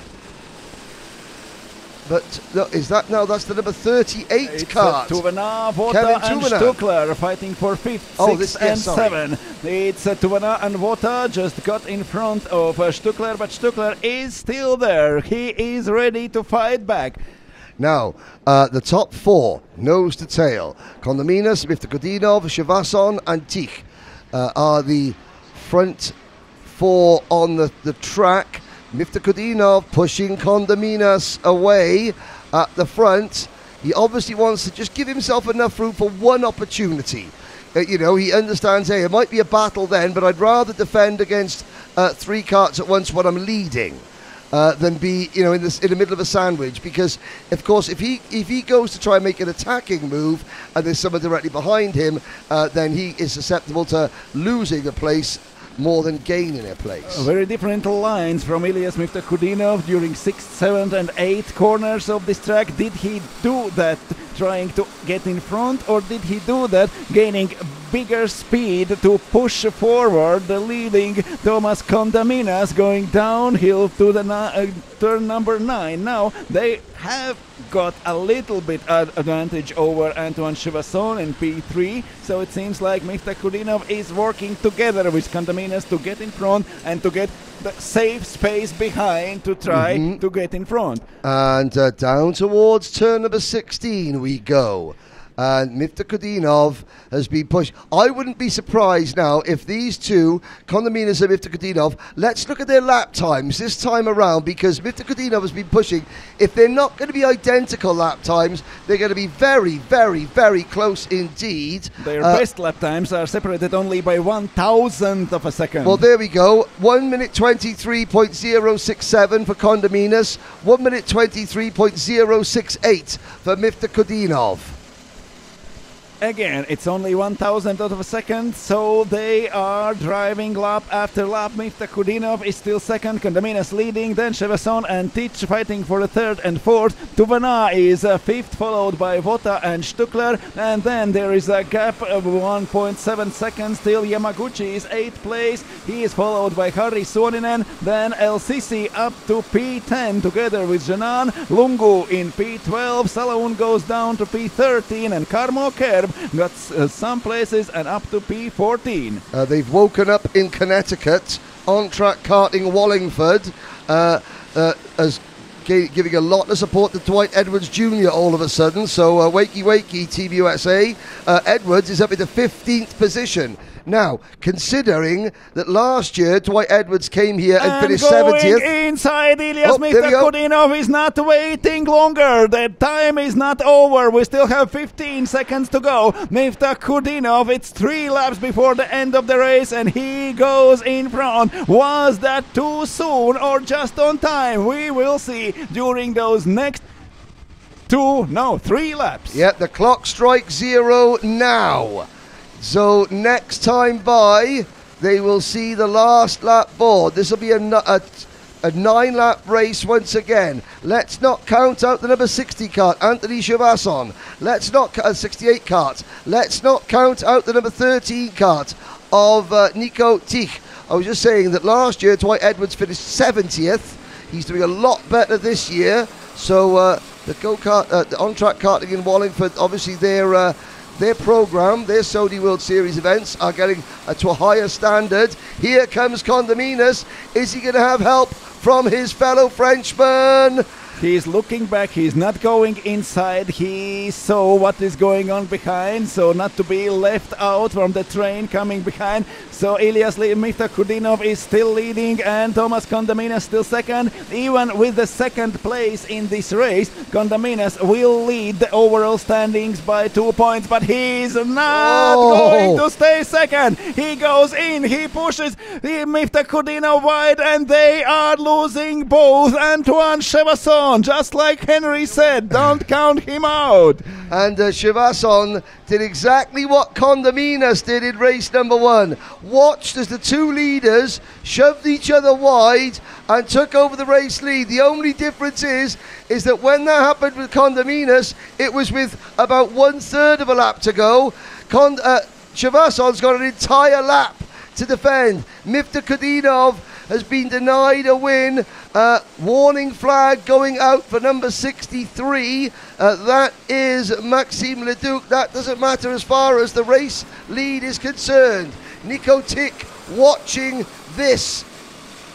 And Tich is behind Miftakudinov. Miftakudinov third. It's Condominas in P2. He still will be leader in overall standings, even with the second place, but he has to fight for those points. From the ideal line goes in Antoine Chevasson. He is not trying to defend his position. There comes Nico Tich. He is outside. Miftakudinov follows Condominas. They are going second and third. This is final lap of this race. Quite fast is Antoine Chevasson. He is not trying to defend his position. It is Condominas who is trying to defend, and will he succeed or not? It is side by side with Miftakudinov fighting for third, and Ilyas going back to P4 now, and this Antoine Chevasson. Think about it. Think what you are doing on the track, or Antoine Chevasson will come and take the win. And I've got to say that in the midst of all that, Nico Tich pulled off a full Slim Shady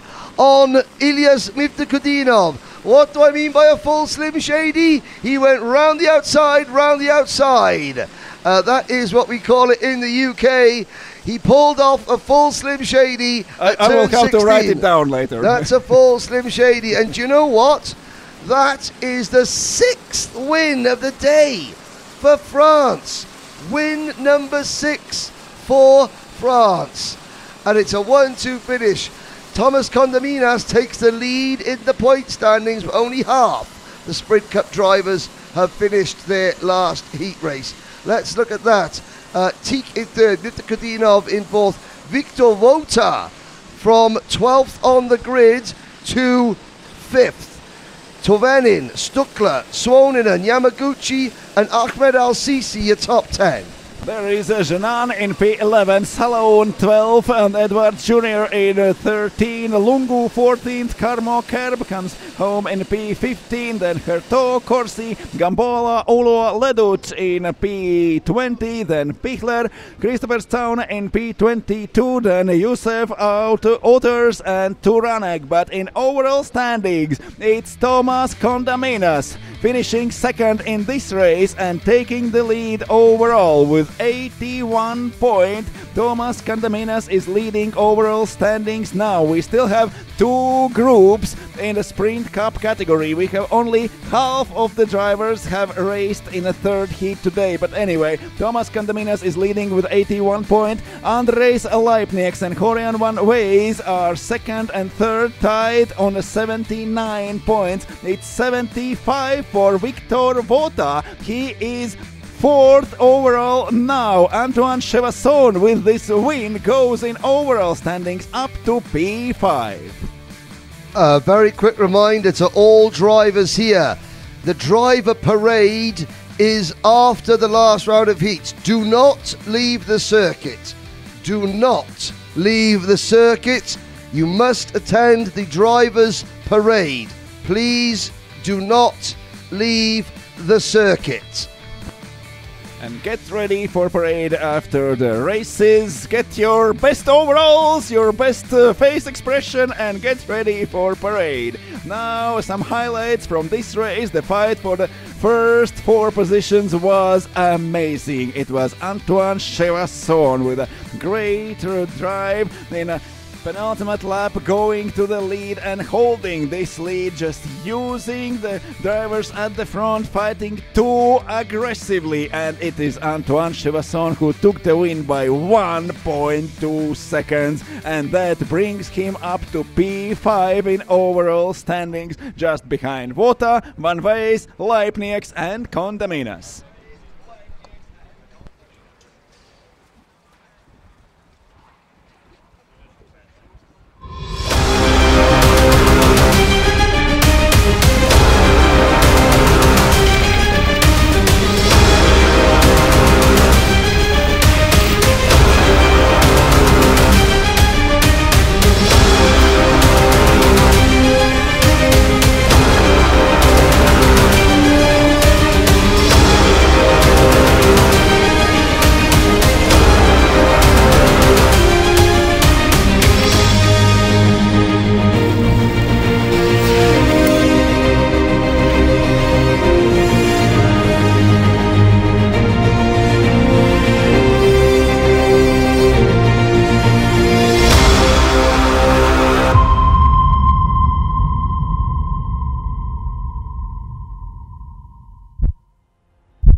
The second, Group B of the Sprint Cup have completed their last heat race. And the score, for those of you keeping count, it's now France 6 wins, Spain 4, because your winner going from third to first in that one, the Flying Frenchman. So we have 4 races left today in the third heat, 2 sprint groups, and then kids and juniors will come on the track, and remainder for all participants, all drivers from sprint category and also from endurance. Get ready for drivers parade after the racing on the track, and please come to drivers parade in your racing overalls. So take your suits and come to the drivers' parade right after we will be over with the racing today. That means after 4 races. 2 groups of Sprint Cup drivers, then kids, then juniors, and then the heats will be over. We will start counting points and the drivers will be back on the track at Saturday morning for super heats and then for the finals, for the main events of this race. At Saturday night we will know who is Saudi World Series champion in 2025. But now the third group of drivers in sprint category are back on track going through formation lap. It's Amael Pereira starting from pole position here. Michal Letovanec is besides him on the front row with the number 56, number 2 for Amael Pereira. On the second row on the grid is Diego Perez Lara with number 105. It's Benedek Kovac starting 4th now with number 24. There on third row is Alexis Melis, number 45, and Hrant Sulahian with number 102. Then 4th row on the grid, starting 7th, Andre Bohm, and starting 8th, Fabio Picado. It's Afonso Zambuyo in a 5th row on the grid, starting 9th, and 10th is Linus Rentmeister. Then 11th on the grid, 11th is Zabo, side by side with Jakov Madiratsa. 7th row, it's Konstantinos Nosopoulos on the inside, Matis Karnezak on the outside. 8th row on the grid, Anthony Malvezin on inside and Yves Normand on outside. 9th row for Malik Firas and Martin Gerard. Then starting 19 is Federico Concina, and 20th on the grid Orpheus Tsompanidis. There goes Alan Begon and Dmitro Demyanenko from row 11. Then Marco Rosic, Andre Tromp, Kai Shedon and Alif Putra. We are back on the grid and ready to race again. The green flag is up. Amael Pereira on the inside, Michal Letovanec on the outside. Green flag is down. Great launch away from the pole position for Amael Pereira. There is a gap between him and Diego Perez Lara. Diego Perez Lara fighting for a second. Coming from outside is Michal Letovanec. There they are going through the first corner and uphill. Great start for Amael Pereira, and there are dust in the air and drivers on and off the track. The leaders are going already through the 6th and 7th corners of this opening lap of this race, and we are again 5 go-karts side by side trying to go through one corner. The highest point of the track is corner number 8, and now we are starting first downhill in this race. Amael Pereira leading the race starting from pole position. It's Group C.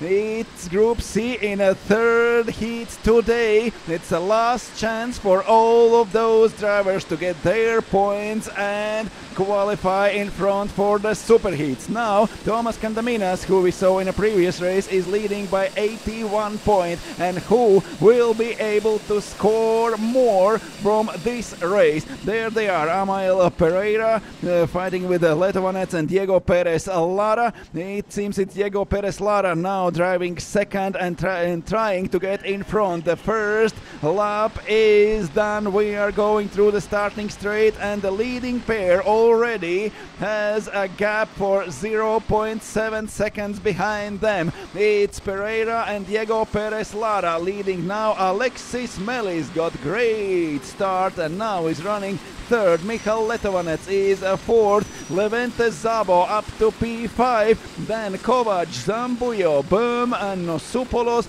in P9. Malvezin completing top 10. Then Picado, Madiratsa, Sulakian and Gerard in P14, followed by Norman, Begon, Rosic, Tromp, Firas and Concina in P20. But it is Amael Pereira leading in front of Diego Perez Lara.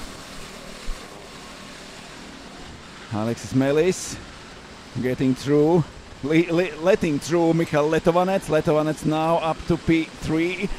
They are fighting and trying to catch those two leaders. Here are with a clear gap behind them, Pereira and Perez Lara fighting for the lead. Amael Pereira leading, Diego Perez Lara second. How long will wait Diego Perez Lara to try to go in front of go-kart number 2? There is a fight for third. It's Melis, Letovanec, Zabo and Kovac. And the top two had a great start, but Amael Pereira and Diego Perez Lara. Now, of course, already, let's have a little look at my list of winners today. Christian Perez, Diego Perez Lara has won both his races so far. So, Perez Lara going for the undefeated streak. As at the moment, that's going to be so difficult. But he is in a very, very good position to do that. He is indeed. Actually, in the best position, running second now. Yes, as they go down towards turn number 11, through turn 10 now. And they have got 1.5 seconds advantage. There was Zabo fighting with Melis and Kovac, and they fall back from both leaders. There were 0.7, and now there is twice as much, 1.5. So this is Group C for Sprint Cup. Then we've got Group D. Then we've got kids and juniors. So there's 3 races plus this race to go. The score is France 6 wins, Spain 4.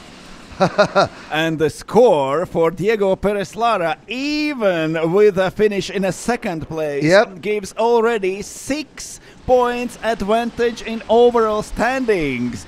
Diego Perez Lara with those 2 wins and now running second will lead overall standings by 6 points, and in this competition that is huge. That is very, very important. And of course, don't forget, each of these drivers tomorrow on Saturday will compete in a superheat that has more points available. But here there are 3 points if Diego Perez Lara moves up, and then there will be 9. Yes.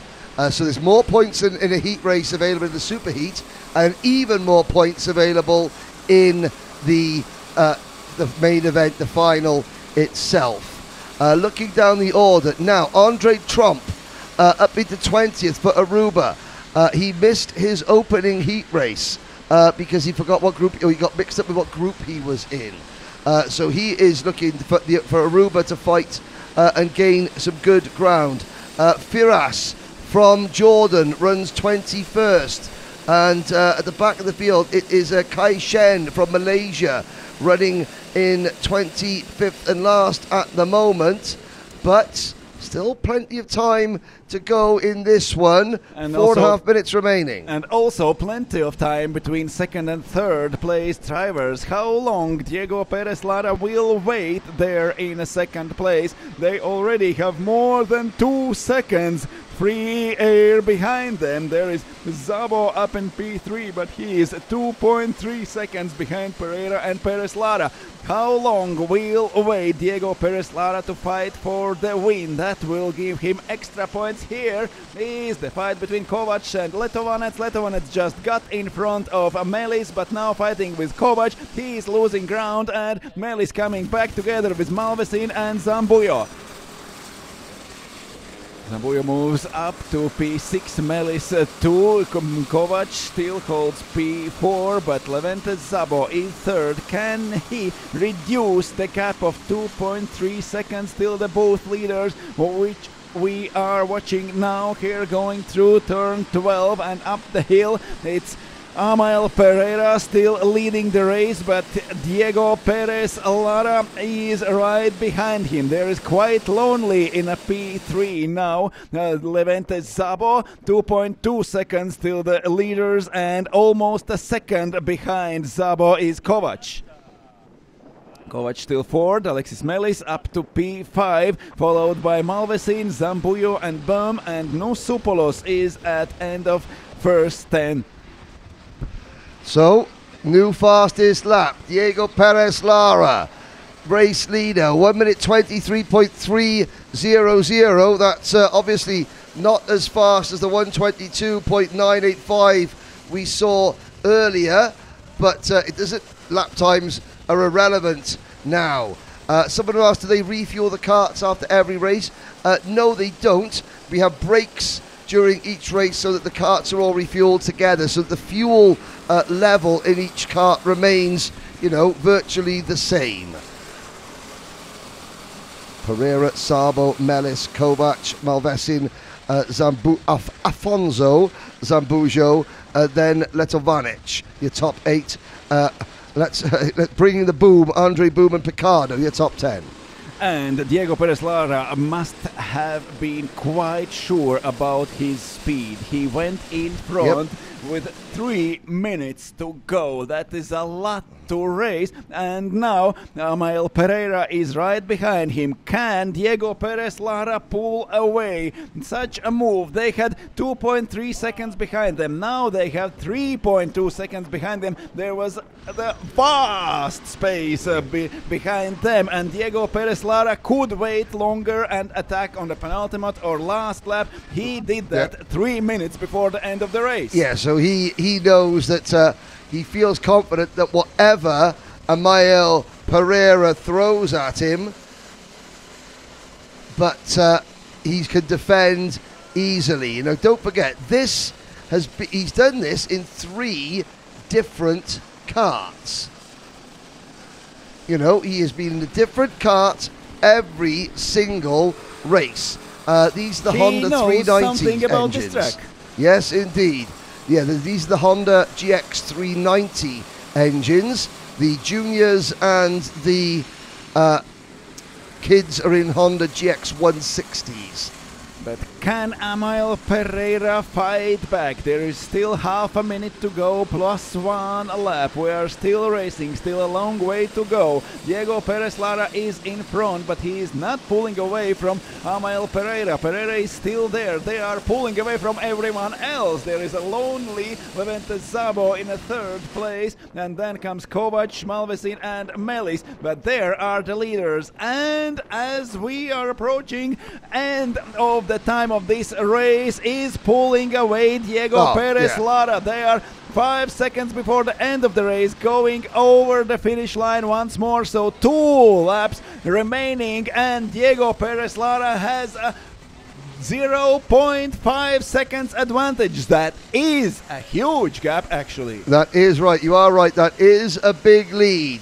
Down the hill, though, you can see a lot of battling going on further back from 4th place on back. So Levente Sabo is all on his own in 3rd place. He's 4 seconds behind these two. There he is. But then look at the wait for this scrap to come onto your screen. 4th, 5th, 6th, 7th, 8th, 9th, 10th, 11th, 12th, 13th, 14th, 15th, 16th place.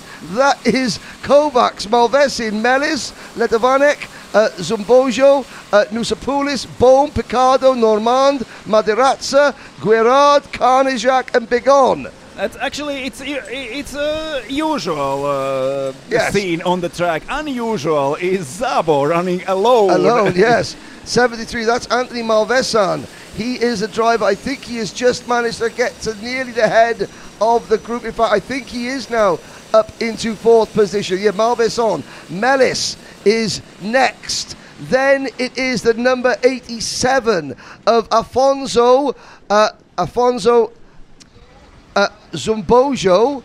And what was the fastest lap of this weekend so far? The fastest lap was 1 minute 22.985. I'm guessing it's not anymore. And now we have 1 minute 22.872 from Diego Perez Lara. 22.9 is going Amael Pereira. But Diego Perez Lara got in front with 3 minutes to go and is still leading. Final lap of the race, and half a second advantage for Diego Perez Lara in the middle part of the track. Pereira came a little bit closer, but that was only a little bit more than 1/10 of a second. Now they are coming to the 12th corner of this lap. There are still 6 corners to go till the end of this race, but Diego Perez Lara is leading, and if he goes over finish line in a first place in this race, he will have 90 points after a heat, and he will lead by 9 points everyone else. A perfect score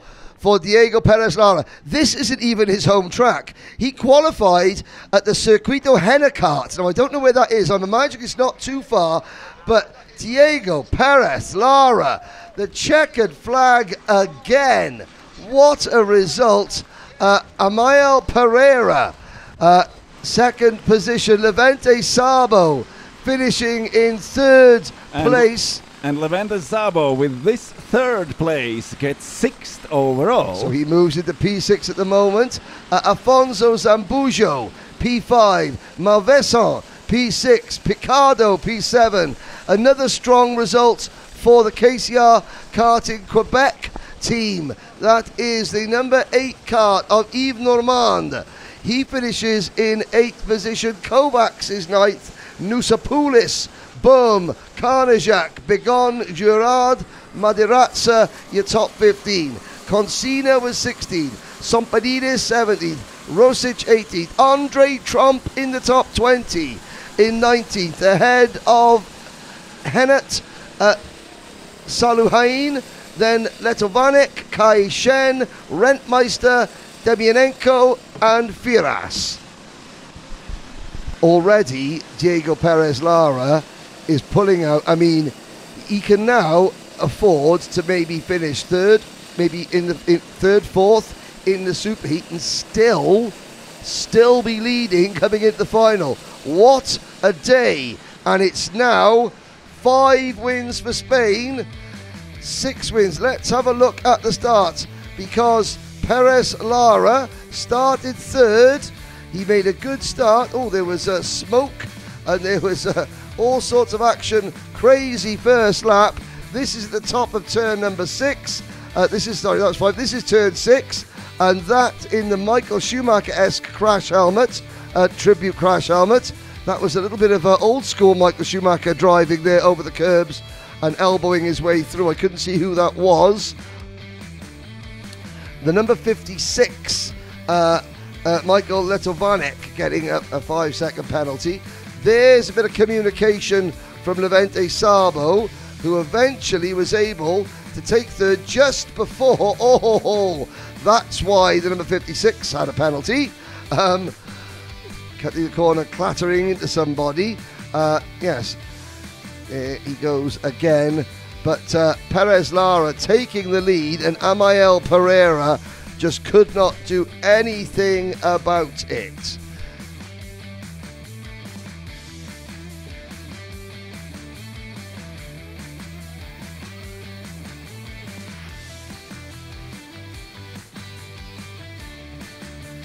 Further back in the pack, action aplenty, but up at the front it was a case of follow, chase, push away, pass, pull away, win for Diego Perez Lara.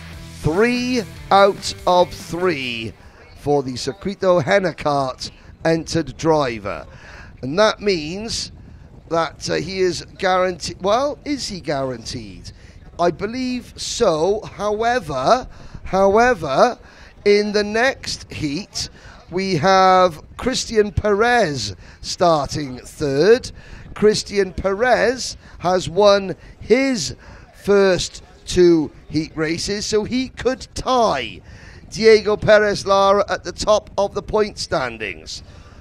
So it is not done and dusted yet by a long shot. However, if you're in anything, if you're not Perez Lara or Perez, then you are in trouble at the moment in the Sprint Cup class.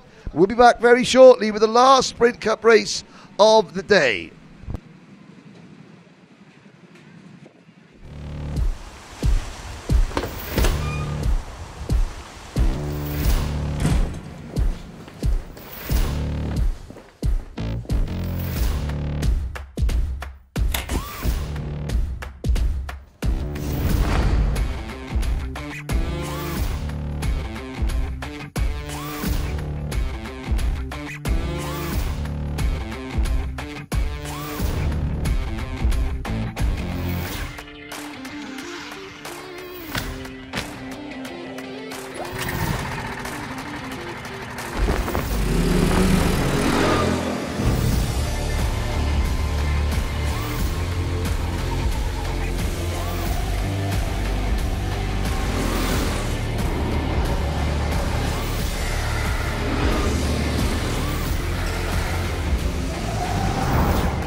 So the pace cart heads out, and we are about to get underway with the last Sprint Cup race of the day.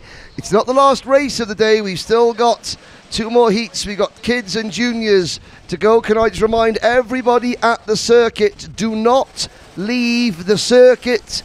You must stay for the drivers' parade. You must stay for the drivers' parade. Here we go then. It is Eduardo Bernal Rodriguez and Alan Seagal on row number 1. Christian Perez going for 3 wins, as well as his countryman Diego Perez Lara. He goes from the inside of row number 2 alongside Grigory Melnikov. So far it's good. He is on the same starting spot as Diego Perez Lara. But he will not be in the same go-kart. Let's make that very, very clear. Go-karts are randomly allocated each time drivers are going on the track, so there is almost no possibility you will get the same go-kart as before. Yes, Nick Kosasina and Remy Loth on row 3. Marcos Cernuda and Karol Kwidzinski are next up. Tommaso Pozzetti, David Zalmans. Bimo Aji in kart 104, a driver from Indonesia. Where's his hometown again? In Indonesia. In the live chat, I can see plenty of supporters for Indonesia. He starts 6th alongside Greece's Adam Ben-Haj. Now, I know Adam missed his first race of the day. His father isn't well back in the hotel. He's resting up. I hope you're watching, Mr. Ben-Haj. Adam has been a bit concerned, has been very worried. We've tried to say, look, you know, the whole Sony Kart team are here for him and for you. I hope you're resting up. Get well soon. Now Adam is ready to go and race. He'll start from the outside of row number 6. Matthias Alfaro, Francesco Torboli, Stilian Ralchev from Bulgaria, Nodar Kovzutse from Georgia, and still don't know where what's the hometown of Bimo Aji? It was something very good. Umbum or something like that.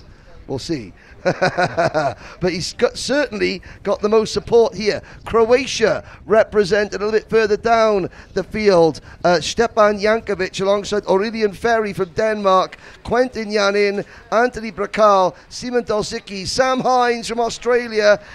A green flag goes out and we're off and racing. And we are racing again. Eduardo Bernal Rodriguez gets great getaway. He is in front, but there from behind comes Christian Perez, Grigory Melnikov. They are fighting for a second spot now, going through the 3rd corner uphill. Eduardo Bernal Rodriguez taking the lead, but Alan Seagal, Christian Perez, Grigory Melnikov fighting for 2nd. Jan Ting Ma and Franco Kekes round out the field. Oh, and look at that. And the number 30 karts, that was Stilian Ralchev. Oh, it's all gone wrong for the Bulgarian. He gets pushed out of the way. Singapore, sorry. I'm getting my Indonesians and my Singapore flags mixed up as well. But there's dust being kicked up. What's going on at the front of the field? At the front of the field we have the same scenario, and the Christian Perez goes into the front right on the first lap of the race. Eduardo Bernal Rodriguez has left out and is down to P5 already, and Christian Perez is leading the race. Alan Seagal is 2nd behind him, and not for long. Seagal back the lead, and they're getting Perez out of the way. That's the who is that? That's the 75 Seagal, and I think that was Nick Kosasina. And not out of the way is Perez. He is back in the 2nd place. Kosasina has left out in between the penultimate and last corner of this lap, and Christian Perez went into the lead, then lost it, and he was very, very lucky to not go behind P5, but maintain P3 and then go in front of Kosasina. Yeah, sorry, I meant to say that Jianting Ma was from Singapore, not Indonesia. I do apologise to the crowd watching at Singapore. As some finger pointing there. That is Tommaso Pozzetti, I think, trying to communicate with Simon Dalsicki in front of him to say, let's go.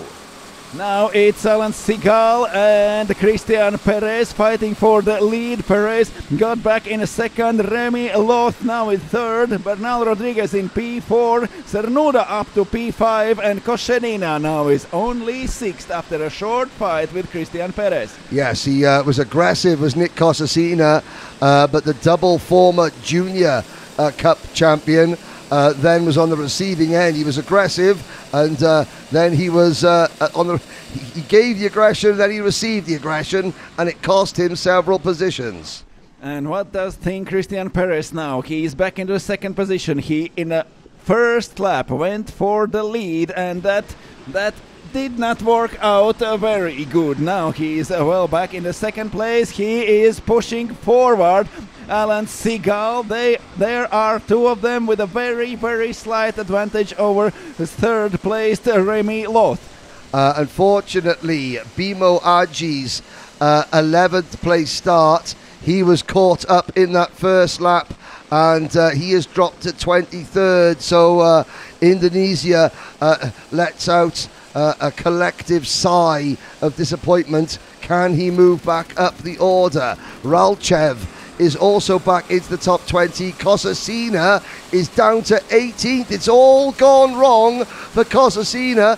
It's also gone wrong for our pole sitter, who's had a 3-second penalty. Bernal Rodriguez down to 13th. Košesina also with a penalty. He's down to 19th. And still leading is Alan Seagal, and pushing him forward is Christian Perez. Did he thought that was a mistake going in the first position already on the first lap? He almost lost a lot of places and is lucky to be back in a second. Now, will he try to go in the front again, or will he try to do the usual scenario, push away the leader, push away from everyone else behind, and then do his job at the end of the race? Well, there's the pushing, slipstreaming with the leader, Seagal, but of course you've got Remy Loth. Remy Loth is loitering behind them. Has Remy won a race today? He has not. And Remy Loth goes side by side. He stays outside from Alan Seagal. It's Christian Perez from this fight coming out as the leader of the race again. Second time in this race, Christian Perez is leading Remy Loth up to second place, and now Alan Seagal is left third. And just behind the top three, the next driver in line, watch out that red race suit, Adam Ben-Haj. I hope you're watching, Mr. Ben-Haj, back in your hotel, and I hope that Adam's driving is giving you, making you feel a little bit better, because he is flying towards the front ahead of Cernuda. Davis Zalmans is 6th, Kwidzinski is 7th, Pezzetti 8th, Kekes 9th, then it's Dolzicki and Kovzitsi. Quintin Yanin, Bernal Rodriguez with his penalty is still 13th. Nick Košesina with his penalty, he's moved up to 14th place now. And what happened to Perez? He went very, very wide in turn number 16. Here they are, all three. Perez still leading. There is Remy Loth second and Alan Seagal third. And now they are pulling away from everyone else. They got Remy Loth between them, and now they are pulling away. Well, Adam Ben-Haj is all on his own in 4th place. Well, he's got a few carts not too far behind him. Ben-Haj will be hoping that they start battling a little bit earlier. Perez Lara and Perez. So Diego Perez Lara and Christian Perez currently tied on 90 points apiece. 9 points ahead of everybody else.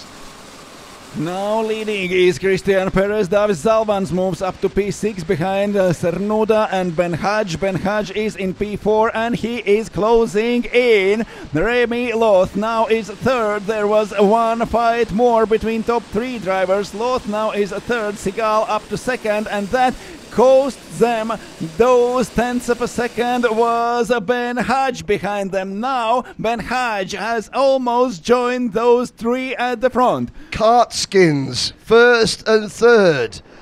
They'll say that it gives you better aerodynamics as a driver. And the better feeling when outside is 33 degrees. Yeah, you know what? And they may not be wrong. And look at him looking over his shoulder. Ben Hadj is going inside, and Remy Loos closes the door well before first corner of this lap. Ben Hadj is there and also joined by Cernuda in P4. And yep, Cernuda goes down. Cernuda, the driver with a bright turquoise, it's like Bahamas colours almost, bright blue.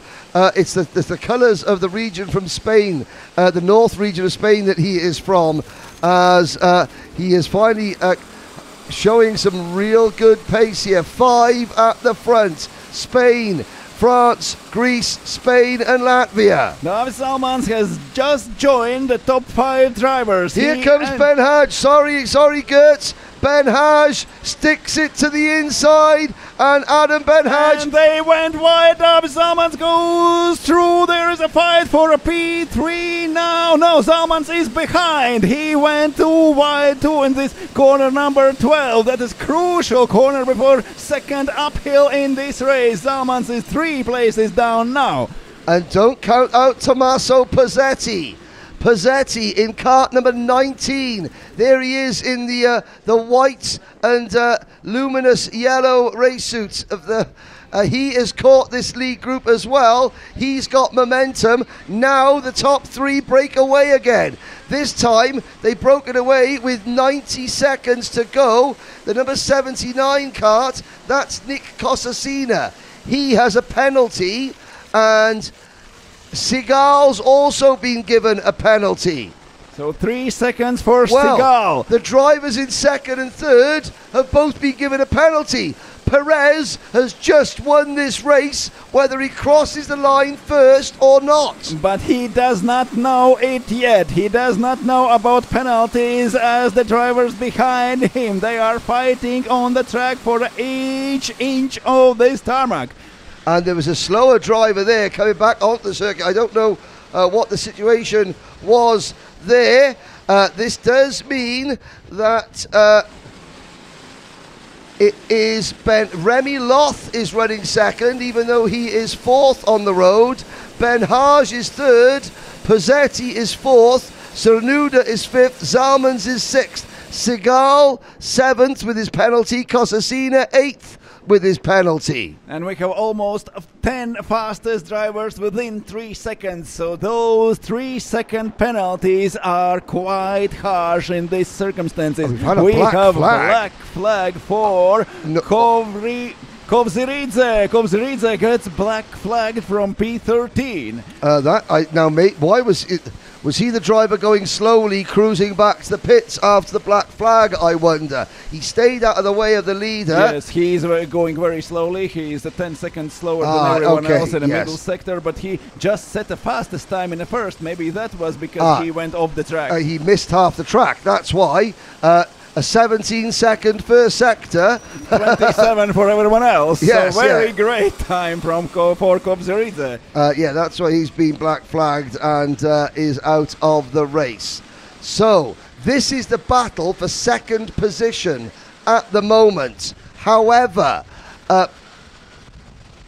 Cosacina and Seagal are 2 seconds in front of this group. If they pull away by 1 more second over the next lap and a half, they finish second and third.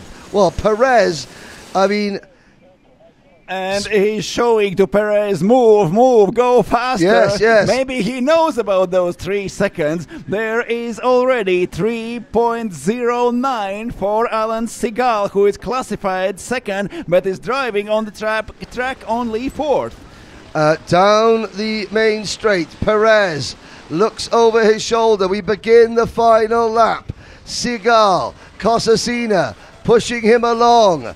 At the moment, have enough. At the moment, they have enough. They, even with a 3 seconds penalty, now are classified there. They are, but only by 0.4 of a second over Loth, Ben Hadj, Cernuda, Salmans. The more they slow each other down, will this cost Will this last lap cost Segal and Cosacina second and third? And not fighting with Perez. It seems like they know about penalty. They would try to overtake Perez. They would try to go in front. If not this penalty of 3 seconds, which as soon as they start fighting, they will lose. Not seconds, even tenths of a second are crucial now. Yes, indeed.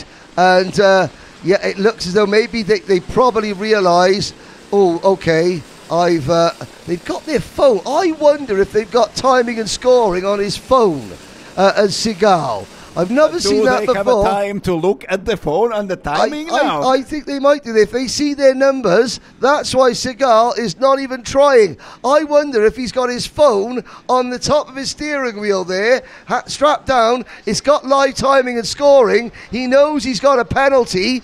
Has that last lap given them second and third place? Cosacina, there is fourth place across the line. And was Sanuda... Remy Loth was fourth. Yes, they were able to hang on to second and third. If that's the case, and they've got their phones on their steering wheel and they can look at live timing and scoring, that's a genius move. And get a time to look at the screen, calculate all that, and make the right decisions during those 9 laps intense fighting on the track. Christian Perez takes the win, takes 30 points for this heat and takes 90 overall, and they are tied. Both Perez's now are at the front overall. The rest of the results, behind Remy Loth in 4th place, David Zalman's 5th, Franco Quiquez, a great result for Franco Quiquez. He started 24th. Quiquez, 24th to 6th for Croatia. Ben Haj, 7th for Greece. He'll be allowed not to come to the drivers' parade if his father is unwell. Everybody else must come to the drivers' parade 8 o'clock this evening at the track in full race suits. That is from the organisers. Every driver at the track tonight in full race suits, 8 o'clock for the driver parades. 2 drivers from Croatia in the top 8. The number 64 of Stepan Jankovic is in 8th position. Quentin Yanin and then Brakal round out your top 10. Bimo Aji recovered from 22nd to 11th. Great result for Bimo Aji from Indonesia. And it could not get worse as for our pole sitter Eduardo Bernal Rodriguez. He is 22nd starting from pole. And we got, obviously, there are lots of drivers that race against these competitors. Yeah, and you can see he's got his phone on his steering wheel as Alan Segal, and FCB Noah says that he always puts his phone on his steering wheel to look at live timing and his own lap times. He knows that because he's raced with him. Smart driving. Now, what happened to Marcos Cernuda at the end? He didn't finish the last lap. Interesting. Well, it's now 6 wins each for Spain and France as we conclude the Sprint Cup heat races. Kids and juniors still to go. No one else... France or Spain will end today as the most successful nation in terms of race win, but we've got a Greek lady starting the next race from pole position. Can't wait for that. Henry goes for prize giving ceremony for our winner. 3 races out of 3 for Christian Perez, the same as Diego Perez Lara. And all drivers, all participants, please get ready for drivers parade and presentation at 8 o'clock. Everyone please come in full racing overalls in your driving suits. 8 o'clock we will start drivers presentation and opening ceremony.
winning his third and final heat race to go joint top of the point standings. It's Christian Perez.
Two more races left today in a third heat. Kids are already in their go-karts and ready to race. One more race for junior category drivers after that. And at 8 o'clock, every driver, please gather for the opening ceremony for the drivers' parade in your racing suits and your racing overalls. Get ready for opening ceremony. That will start right after third heat. We will start opening ceremony at 8 o'clock. Now, kids category is ready to go on track. Angeliki Nosopoulou is on pole position in this race with the number 14 on her go-kart. It's Sam Nygren with go-kart number 3 going on track, starting from the front row on the grid.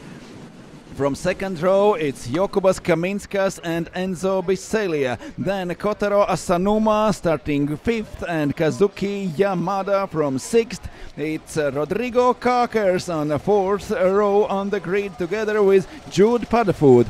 Jude Padfoot already took the second place in a first heat. He was second in a second heat. Can he go one step up and take a win, starting from the 8th position on the grid? It's a fifth row for Esteban Freihuber and Ryusei Takagi, sixth row for Tamim Firas and Marcel Krishans. Then on row number 7, Theo John Noland and Max Piatek. Max Piatek is starting from 15th on the grid. He was third in a second heat, but behind him on the outside line is Luka Bogosavljevic, who took the win in the first heat but was far behind in a second. There is Denis Mares on the inside of the 8th row on the grid, and the 9th row it's P17 for Juraj Mikoš and P18 for Matisse Aeta Rague Cheng, who was third in the first heat today. And there behind him is Livio Innocenti, who took the win in the second heat but now is down on P20 on the grid. Besides him is Mark Perkes in P19, row 11 for Alexander Drzewiecki and Paul Ledma, row number 12 for Franjo Toncic and Evan Hanasvara, row number 13 for Daniel Jakob and Ricky Weinstein, 14th row on the grid, Nolan Hebette and Javier Brusso and Enzo Felix starting last. We are going through formation lap and back on the starting grid. It's a kids category in juniors class. Two more races left in heats number 3 today here at Saudi World Series Finals. after juniors heat, we will start preparing for drivers parade. It will start at 8 o'clock. So Sam Nygren and Nusopoulou on the front row of the grid. Angeliki is on the inside, Sam on the outside. There is Jokubas Kaminskas and Enzo Biselia, but our previous heats winners are far, far behind.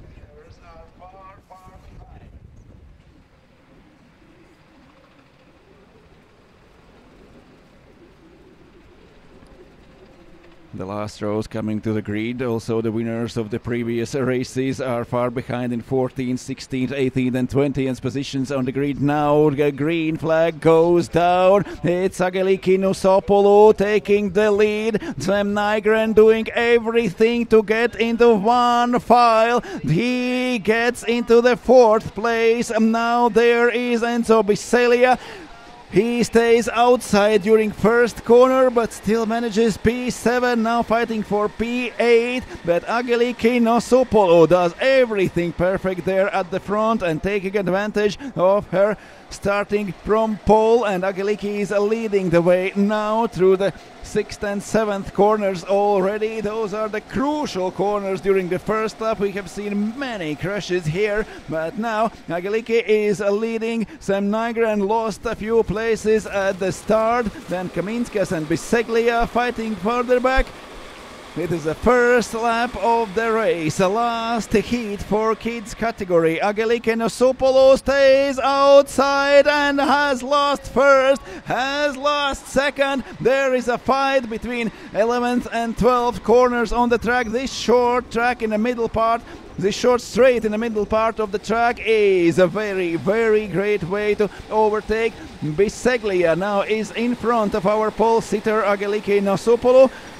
The Greek girl now has fallen back to the 4th place already, and 3 drivers in front are in Biseglia, Kaminskas, and we are at the end of the first lap in a kids category.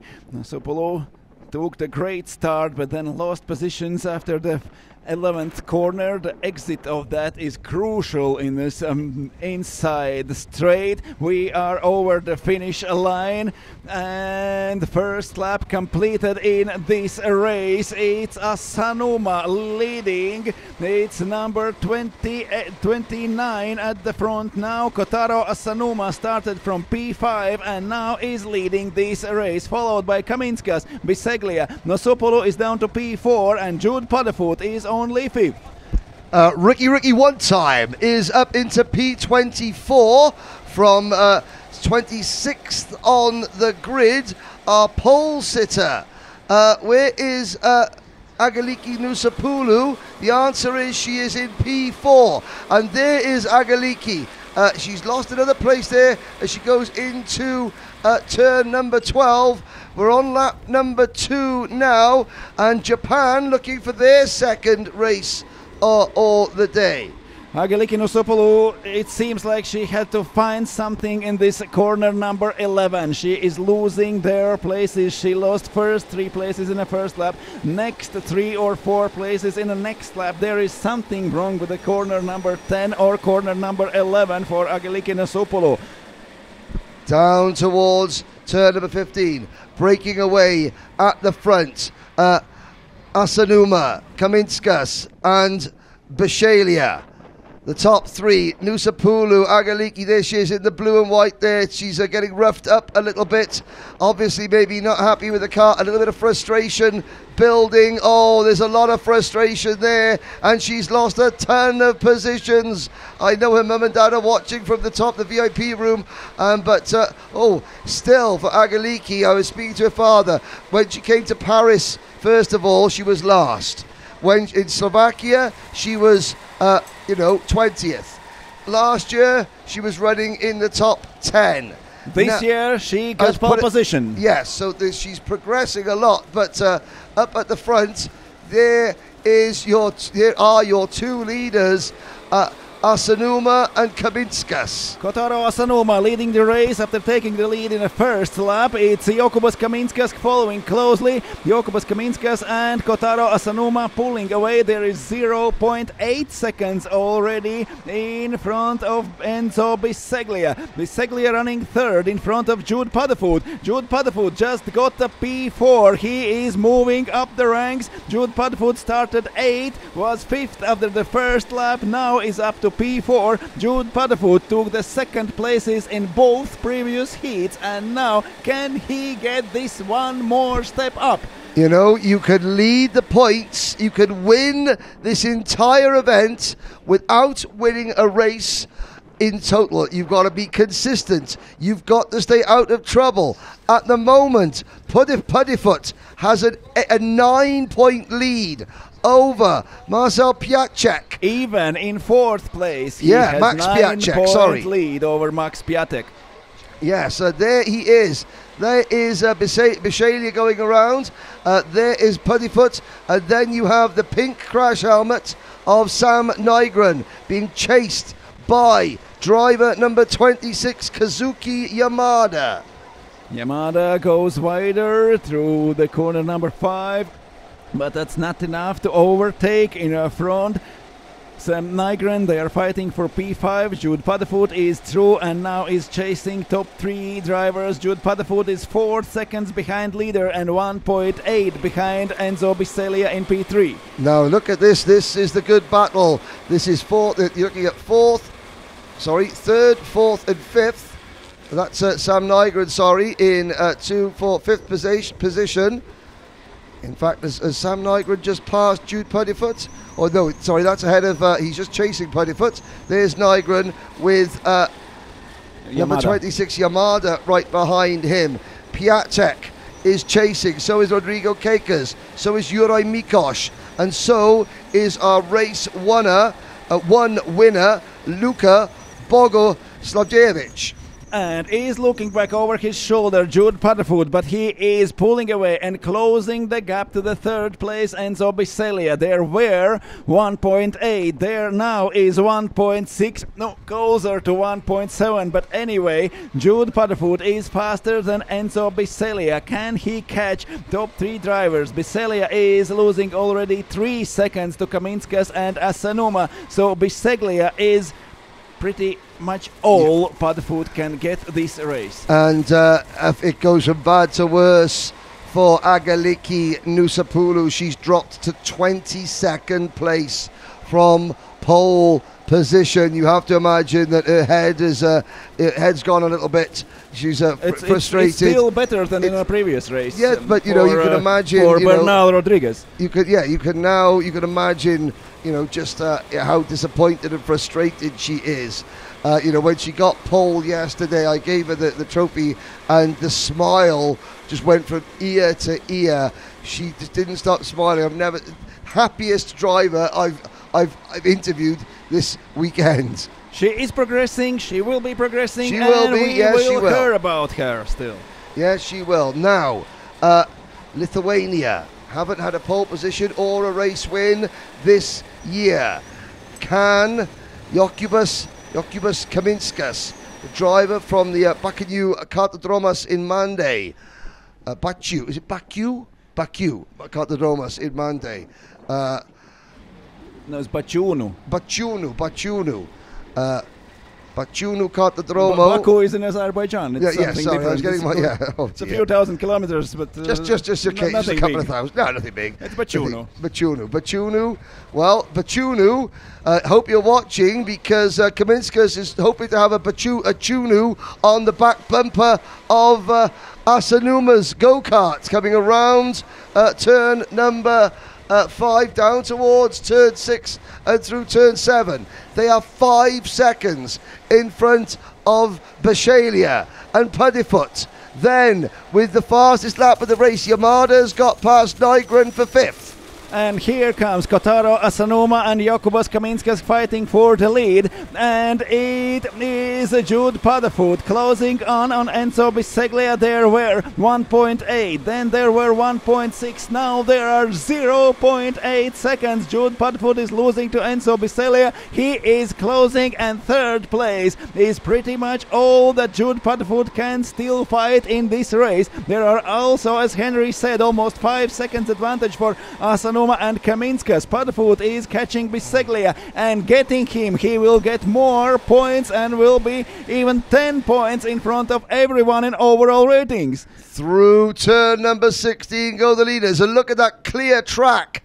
We're still waiting for theirs third, fourth, fifth, sixth and seventh all in a row. All the way back to actually Rodrigo Caicas in 8th position. So 3, 4, 5, 6, 7, 8, 6 carts battling for third place, currently being led by the Belgian driver. Or how much longer? There goes Jude Padafoot.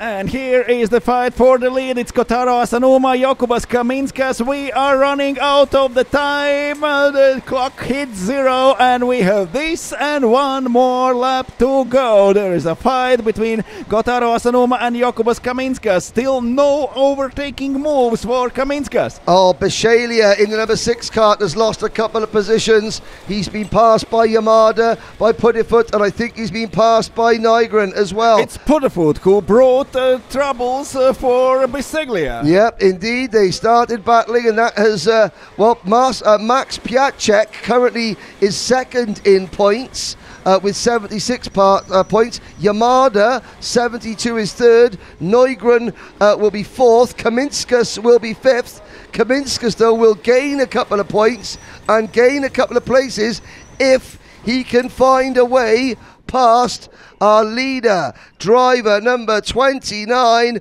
Kotaro Asanuma. And we have two leading drivers side by side, but to outside goes Jokubas Kaminskas and still maintains his lead. Kotaro Asanuma, they are fighting one more lap to go through the last corner. Onto the starting straight is Jokubas Kaminskas trying to overtake bumper to bumper through the start and approaching the first corner from the middle of the track. They are going into the first corner. Also, Jokubas Kaminskas did not went away to get a wider line into the first corner. They are bumper to bumper going up, and here up the hill through the corner number 5. Kaminskas is still second. Jude Padafoot is up to third, but 8 seconds behind. There is no one who can catch in this race Jude Padafoot, but it is possible for Max Piatek. He is second now overall, and he is 6th on the track. Yeah, Piatek, even though Padafoot has made a move, he still only leads the points by 9 points, because as he gained a position, so did Max Piatek. Piatek really needs to get past Yamada and Nygren on this lap to potentially keep Padafoot within arm's distance in the point standings. But so far it's been lights to flag virtually. Here comes the move though. He left the door open. I can't believe Asanuma left the door on the last lap of turn number 12 and 13 wide open. He crosses the line. He goes inside to the outside, pushes Jokubas Kaminskas. Kaminskas get inside line in the penultimate corner of this race. Once more, Kotaro Asanuma goes wide, and the fight continues in the last inches of this race. Jokubas Kaminskas, Kotaro Asanuma, and it is Lithuanian over the finish line in a first place. What a great final. Yet another side-by-side drag race to the line, and I think behind them we had a change as well. I think that we had Piatek grabs third place. Max Piatek, what a last lap for Piatek. Padafoot down to 6th place. Max Piatek, he went from a 9-point disadvantage in the standings to a 3-point disadvantage in one lap. I tell you what, that last lap, remember this, ladies and gentlemen, the last lap of that race for Max Piatek from Poland could prove to be very, very important indeed. Maybe the most important whole week. So what went wrong for Jude Paddefoot? He lost 3 places in the last race. He was faster than anyone behind him, and now on the last lap he got in front of Biseglia, and now they are back in 6th and 7th positions. Jude Paddefoot is still leading overall rankings with 3 points advantage over Max Piatek. Piatek finished 3rd, and they are 10 points ahead of Sam Nygren and Yamada. 1 point less for Kaminskas and 2 points for Mikosh. In the race itself, behind Kaminskas and Asunuma and Piatek, Nygren 4th, Yamada 5th, Paddefoot 6th, Bishalia 7th, Theo Nolan up into 8th place, Juraj Mikosh 9th, Rodrigo Cake is the only driver to receive a penalty in that race. Finish is in 10th position. Then it is Luka Bogoslevich, and we're looking at some of the highlights. Sadly, Agaliki Nusapulu dropped to 25th position. Freihuber Innocenti, the Heat 2 winner, was 13th. Krikshan's was 14th. Jakob, Takagi, Mares, Toncic, Firas, Brousseau, Ragwe Sheng, Danhaswara, Ricky one time in 23rd, followed by Bersez, then Nusapulu, Alexander, and Habet, with Enzo Felix and Paul Liedma rounding out the finish. There's a look at the highlights there, and I gotta say, I know what was going through Asunuma's mind, to try the crossover, but you just don't give up the lead of a race. But these are the kids, he'll learn, he will learn.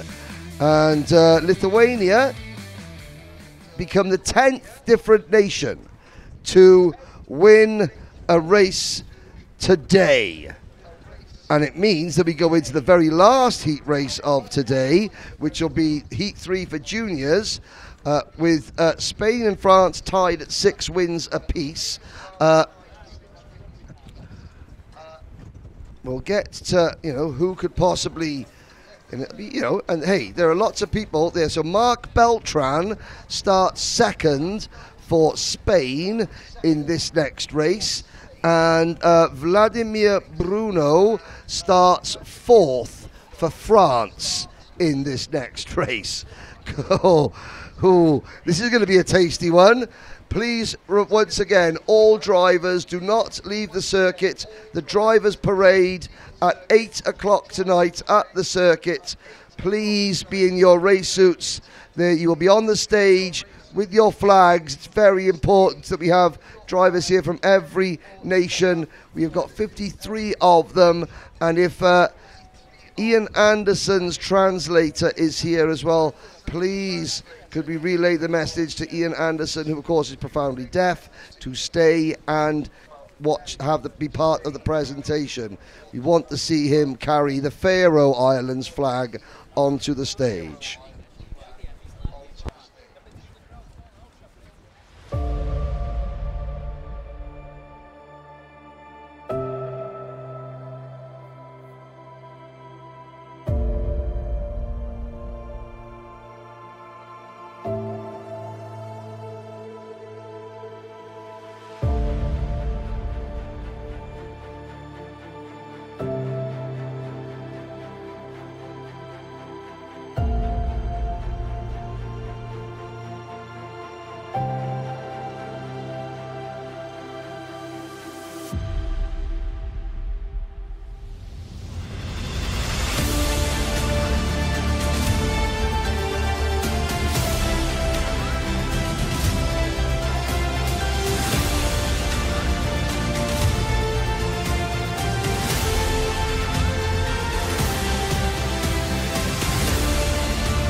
one race to go.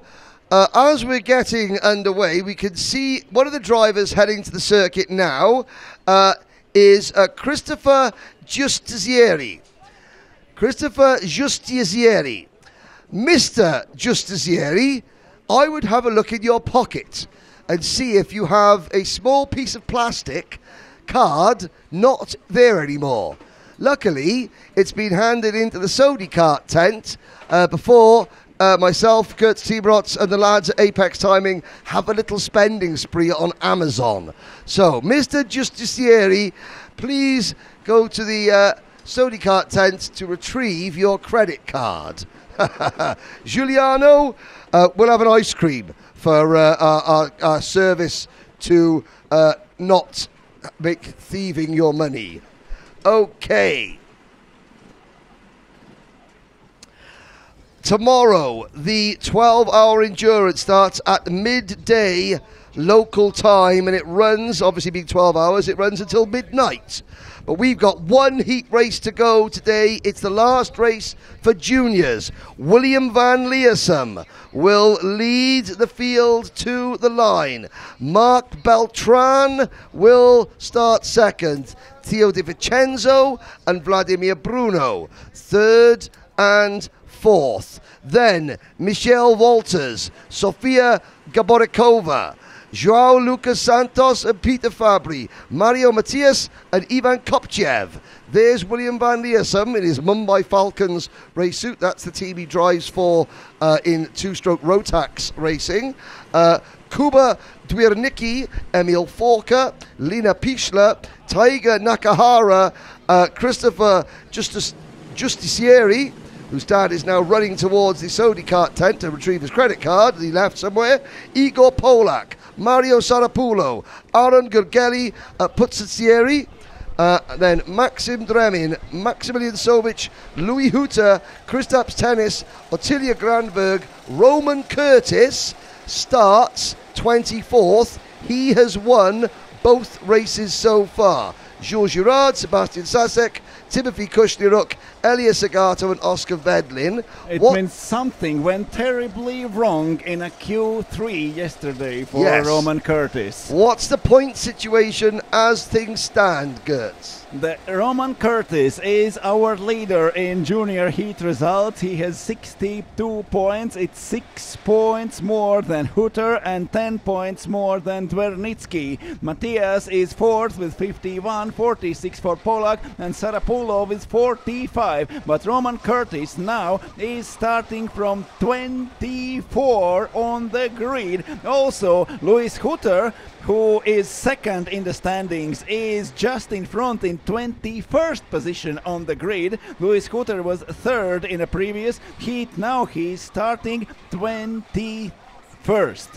And Kuba Dwernicki, who is third in points, is starting 11th. Matthias, let's have a look, who's fourth. Mario Matthias is starting 9th. Igor Polak, who is next in the points, in 5th place, is starting 16th. And Mr. Sarapulo, Mario Sarapulo, who is 6th in points, is starting 17th.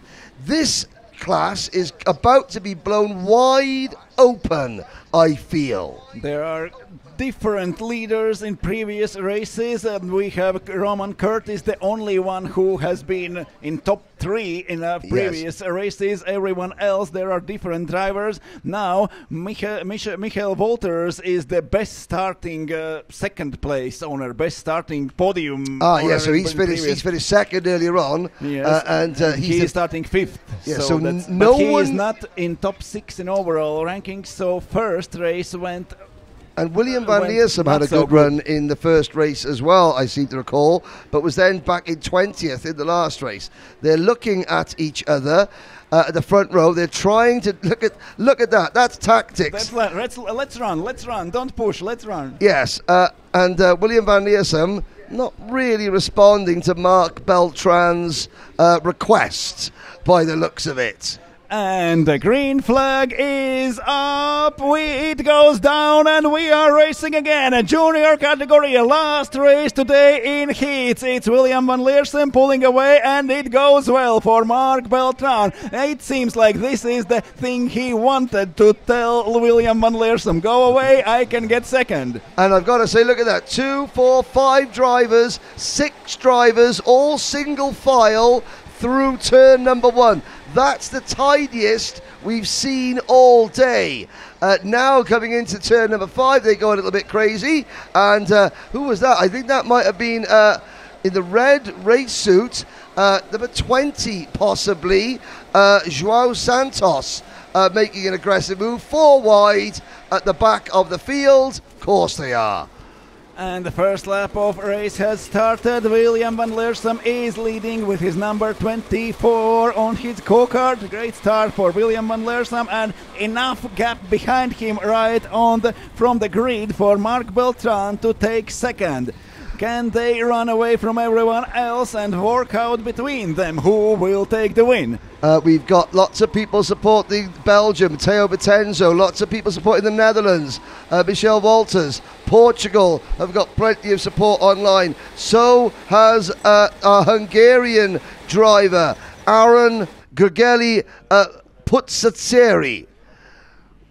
And now top 4 drivers in one train going down. There is a fight for a second. It seems like Mark Beltran now is down to 3rd, or he gets back to the 2nd place. There is a fight. Top 3, they were top 4, and now there is almost twice as long as train. They are discussing something on the starting straight, and it goes terribly wrong for Mark Beltran. Yep, he gets freight trained back to 4th position, 5th position, 6th position, 7th position for Beltran. And the chance for Spain to take their 7th win of the day and pass France. They're currently tied at 6 wins each. That has gone south. Meanwhile, Vladimir Bruno, the leading French driver in this race, his chances are improving because he was able to pass Beltran, and I think the number 14 kart is now in 3rd position. But Mario Matias just got in front of Sofia Gaborikova, and that was enough for Mario Matias to get in front in overall standings. We have a new leader. Now Roman Curtis is 2 points short in overall standings. Well, Curtis started 24th, has worked his way up to 19th. Lewis Hutter, who started down in 21st, he has worked his way up to 16th. There's only 2 points in it, but Matisse for Portugal, currently he's running 6th overall, but he's leading the point standings. And he's in a very, very good position now. P6 at the end of this train. He can do anything in the remaining 6.5 minutes plus 1 lap. There is nothing, there's everything on the table in this race. Yes, number 9, Tiger Nakahara getting a 3-second penalty. Look at Vladimir Bruno, side by side on the outside for 3rd position in the number 14 kart. He gets past Michael Walters. Walters is now hung out to dry like the laundry. Out of turn number 5, down through turn number 6, moving up slowly. Peter Fabry is in kart number 3, gaining ground, and so is the cat's ears. Sofia Gaborikova, she is into 5th position now as well. And they are waving each other. Let's go, let's go. There is a short gap between 4th and 5th places. Gaborikova is back up to P5, but the front runners are pulling away. And you're looking there, the top 3. That's a 12 kart freight, a 12 wheel go-kart working together. 3 of them. Van Leersum just very, very still at the front. There is the number 27. That is Michael Walters from the Dutch Racing Series. That's where he qualified for this race. He's down in what is now 5th position, almost 6th position, as Gaborikova tries to go around the outside. Here is our points leader in 10th position now. No, it's not. Matthias has dropped back. We've now got a tie for the points lead. Roman Curtis and Lewis Hooter, 74 points each. Curtis is up to 18th and Hooter is up to 12th. But William van Leersum is leading this race. Di Vincenzo and Bruno second and third. We have 4.5 minutes to go. Sofia Gaborikova still in P5 now. No, down to P6 during this lap. We've got 8 drivers in the lead group, Bruno pretty up to much. P2. Yep, so France want to end today with the most wins out of any nation. Their hopes rest on the driver in second place, Vladimir Bruno. We've got 2, 4, 6, 8, 9 drivers, nearly 11 drivers. Back to Marc Beltran in 11th, Ivan Kopchev in 10th in the lead group. Matthias runs in 9th position. He is coming back. He got 1 position back. He lost 3 in a previous lap. We've had penalties for Elias Sagato down the order. Maxim Dremin, he's down the order as well. But look at this, 9 drivers. Nose to tail, virtually. There's a move. Oh my word, 2 for the price of 1. Oh dear, that's Peter Fabry. That was ambitious, shall we say? It's more than ambitious from from P4, trying to get the lead in just 1 corner, and he is at the front. Number 3 of Peter Fabry now is leading the race. Bruno is second, and Walters the third. William van Leersum goes down to P4 together with Theo Di Vincenzo. Peter Fabry, Vladimir Bruno, Michel Walters, your top 3. Fabry and his supporters will be nervously looking at the timing screen after that 2 in 1 go move. Van Leersum now drops back. He's dropped back to 8th or 9th position. How fortunes have fluctuated. Up into P4 now. Oh, Peter Fabry, I thought as much. 3-second penalty for Fabry. That hands the lead to Vladimir Bruno. Not on the road, but in the race. Bruno and Walters are now first and second, and they've got a bit of a breakaway. And Roman Curtis gets up to P16, and that is enough to get 2 points advantage over Hooter now in overall standings. Matthias is down to P3 now overall with 4 points behind Curtis.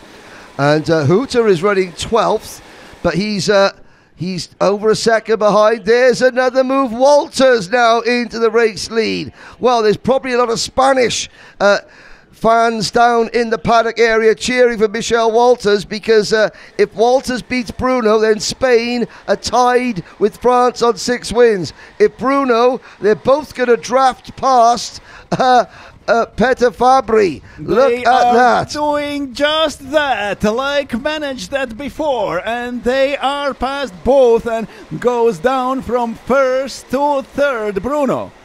But suddenly, Emil Forker from Germany has moved into 3rd position. Obviously, Gaborikova is 4th. Fabry now is 5th, even though he's 3rd of the road. 5th in the overall, in the running order. Van Leersum is 6th. Matthias 7th. 8th for Santos. 9th is Hooter. And with Hooter moving into 9th, he now takes the points lead by 1 digit over Curtis, who is stranded back in P16. He is P16, but he is half a second behind Justitieri.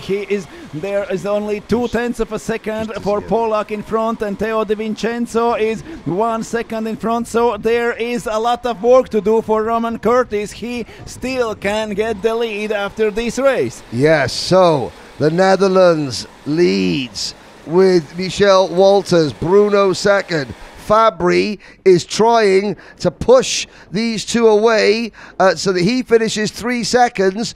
on the road in front of whoever comes across the line in 4th place, because if he could do that, his 3-second penalty won't actually cost him any places. They come across the line, 10 seconds to go, so this will go on to an 8-lap race.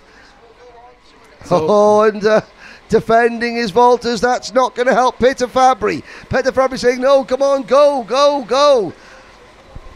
And defending into the first corner goes Walters, but he is still in the lead. He is very, very narrow at the entries of the corner, even in the corner number 5. Now downhill to the 6th and 7th.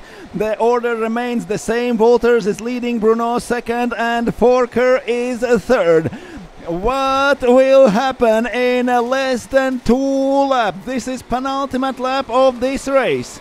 And you could see Vladimir Bruno giving the hand gestures to Peter Fabry saying, okay, this is where we're going to go. When I give you the signal, you follow me. I'll make the move, you push me through. And Fabry didn't get the memo. Fabry's doing his own thing, trying. He's up to 4th place now. He has got another 600ths of a second to pull away from Emil Forker to stay in 3rd place. Does Peter Fabry. What will Vladimir Bruno do? Walters is there, leading. They're hugging the inside line. Next time by, it'll be the last lap. Fabry swings wide. He's going to try the crossover, but really, he doesn't want to engage. He just doesn't want them to fight. And there is 1 lap left in this race. They are going onto the starting straight, and in the last lap of this race, Walters is leading, Bruno 2nd and Forker 3rd. Forker goes wide in the first corner, then tries to cross to the inside line. The order remains the same. Walters leading, Bruno 2nd, Matthias up, and it's Forker still 3rd on the track. He's dropped. It's Fabry fighting, and it seems like Fabry does not know about this penalty. No, but I tell you what's happened is that Mario Matis has passed Emil Forker on the track. The next car in line, and they're no way 3 seconds behind. Mario Matis and Emil Forker have pulled away. Matis has taken 3rd place, and he moves into 3rd in the point standings. There's only a point. Curtis and Hooter are tied for the lead in the point standings. Who's going to win this race? The Netherlands or France? And it seems, independently of who will win this race, we will have a very, very tight standings just before a superheat. There is Walters coming to a finish line. Michael Walters is leading the race with number 27. They are all on the right side of the track, going from the inside into the corner. Walters is leading, but everything is possible between those 5 fighting at the front. Who is going to come out? Will France take their 7th win? It's going to be another drag race to the line to round out a fantastic day's racing. Michel Walters takes the win for the Netherlands. That's their 2nd win of the day. Michel Walters becomes, I'll count them up, 2, 4, 5, 6, 7, 8, 9, 10, 11, 12, 13, 14, 15, 24 heats, 16 different winners from 2, 4, 6, 8, 10 countries. The point situation changed on the last lap. We'll come to that in a minute. Vladimir Bruno finishes 2nd. Emil Forker passes Mario Matias on the last corner. And that's we have important. 4 drivers within 1 second over the finish line. Yep, and it's important that we note that Matis lost a place on the last corner. With his penalty, Peter Fabry finishes 5th. Then it is the number 20 car, Joao Lucas Santos, in 6th. Right, Louis Hooter comes from 21st to 7th. He has 80 points. Then it was Sofia Gabarikova in 8th. Ivan Kopchev in 9th. William van Leersum drops to 10th. Mark Beltran finishes 11th. Then Tio De Vincenzo down in 12th. Lena Pichler is 13th. Roman Curtis gained a couple of places on the last lap or two. He moves on to 79 points. That was tied for second with Matthias, but because Matthias lost a place on the last corner, the order in the standings is Hooter on 80 points, Curtis on 79, Matthias on 78.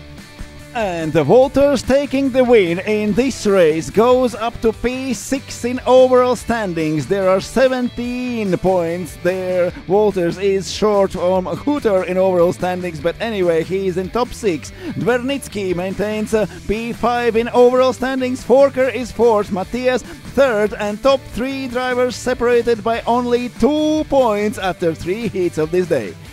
Looking at the highlights there, that was when it all went wrong for William van Leersum, who led earlier on. He gets pushed wide, eventually finishes 10th. And as we come to the closing moments of this, there's the move that eventually won the race for Michel Walters. That was the move he pulled on Vladimir Bruno, and he was able to keep Bruno behind him on the final lap. And we've had so many drag races to the line. I've never seen in a single day's racing just drag race after drag race, side by side to the line. That margin of victory was 1/10 of a second. But what it does mean, Gertz, is that the junior race is going to be special on Saturday. There is Walters crossing the line to finish. What a day of racing, Gertz Tiemerotz. Hello, yes, that was wonderful, that was intense. We had 3 heats today. Thank you, Henry, it was amazing to work here together with you. The racing for today is over. We will be back tomorrow. There will be a 1.5 hour qualifying for endurance race, and then at 12 o'clock we will start endurance for 12 hours until midnight. Yes, so to all of you watching back home, whatever country you've been in, even those you've been watching in school today, those have contributed in the live chat feature. From Computer Science. Thank you very much. The viewing figures have been incredible. We're going to try and make this event the most watched karting event of the year so far. We've only got to beat the 3rd round of the FIA European Championship. They got 57,000 viewers so far. Who cares? We still have 2 days to go. We can beat that over the next 2 days. So thank you for tuning in. We'll be back tomorrow. We've got 12 hours of endurance racing to cover. And then on Saturday, the super heats and the main events for the sprint classes. On behalf of everybody at SodiKart, WFR, Live TV, this has been day 1 of our coverage of the SWS Saudi World Series International Finals from sunny Campillos, Andalusia, Spain. See you tomorrow. See you tomorrow. We will start at 12 o'clock.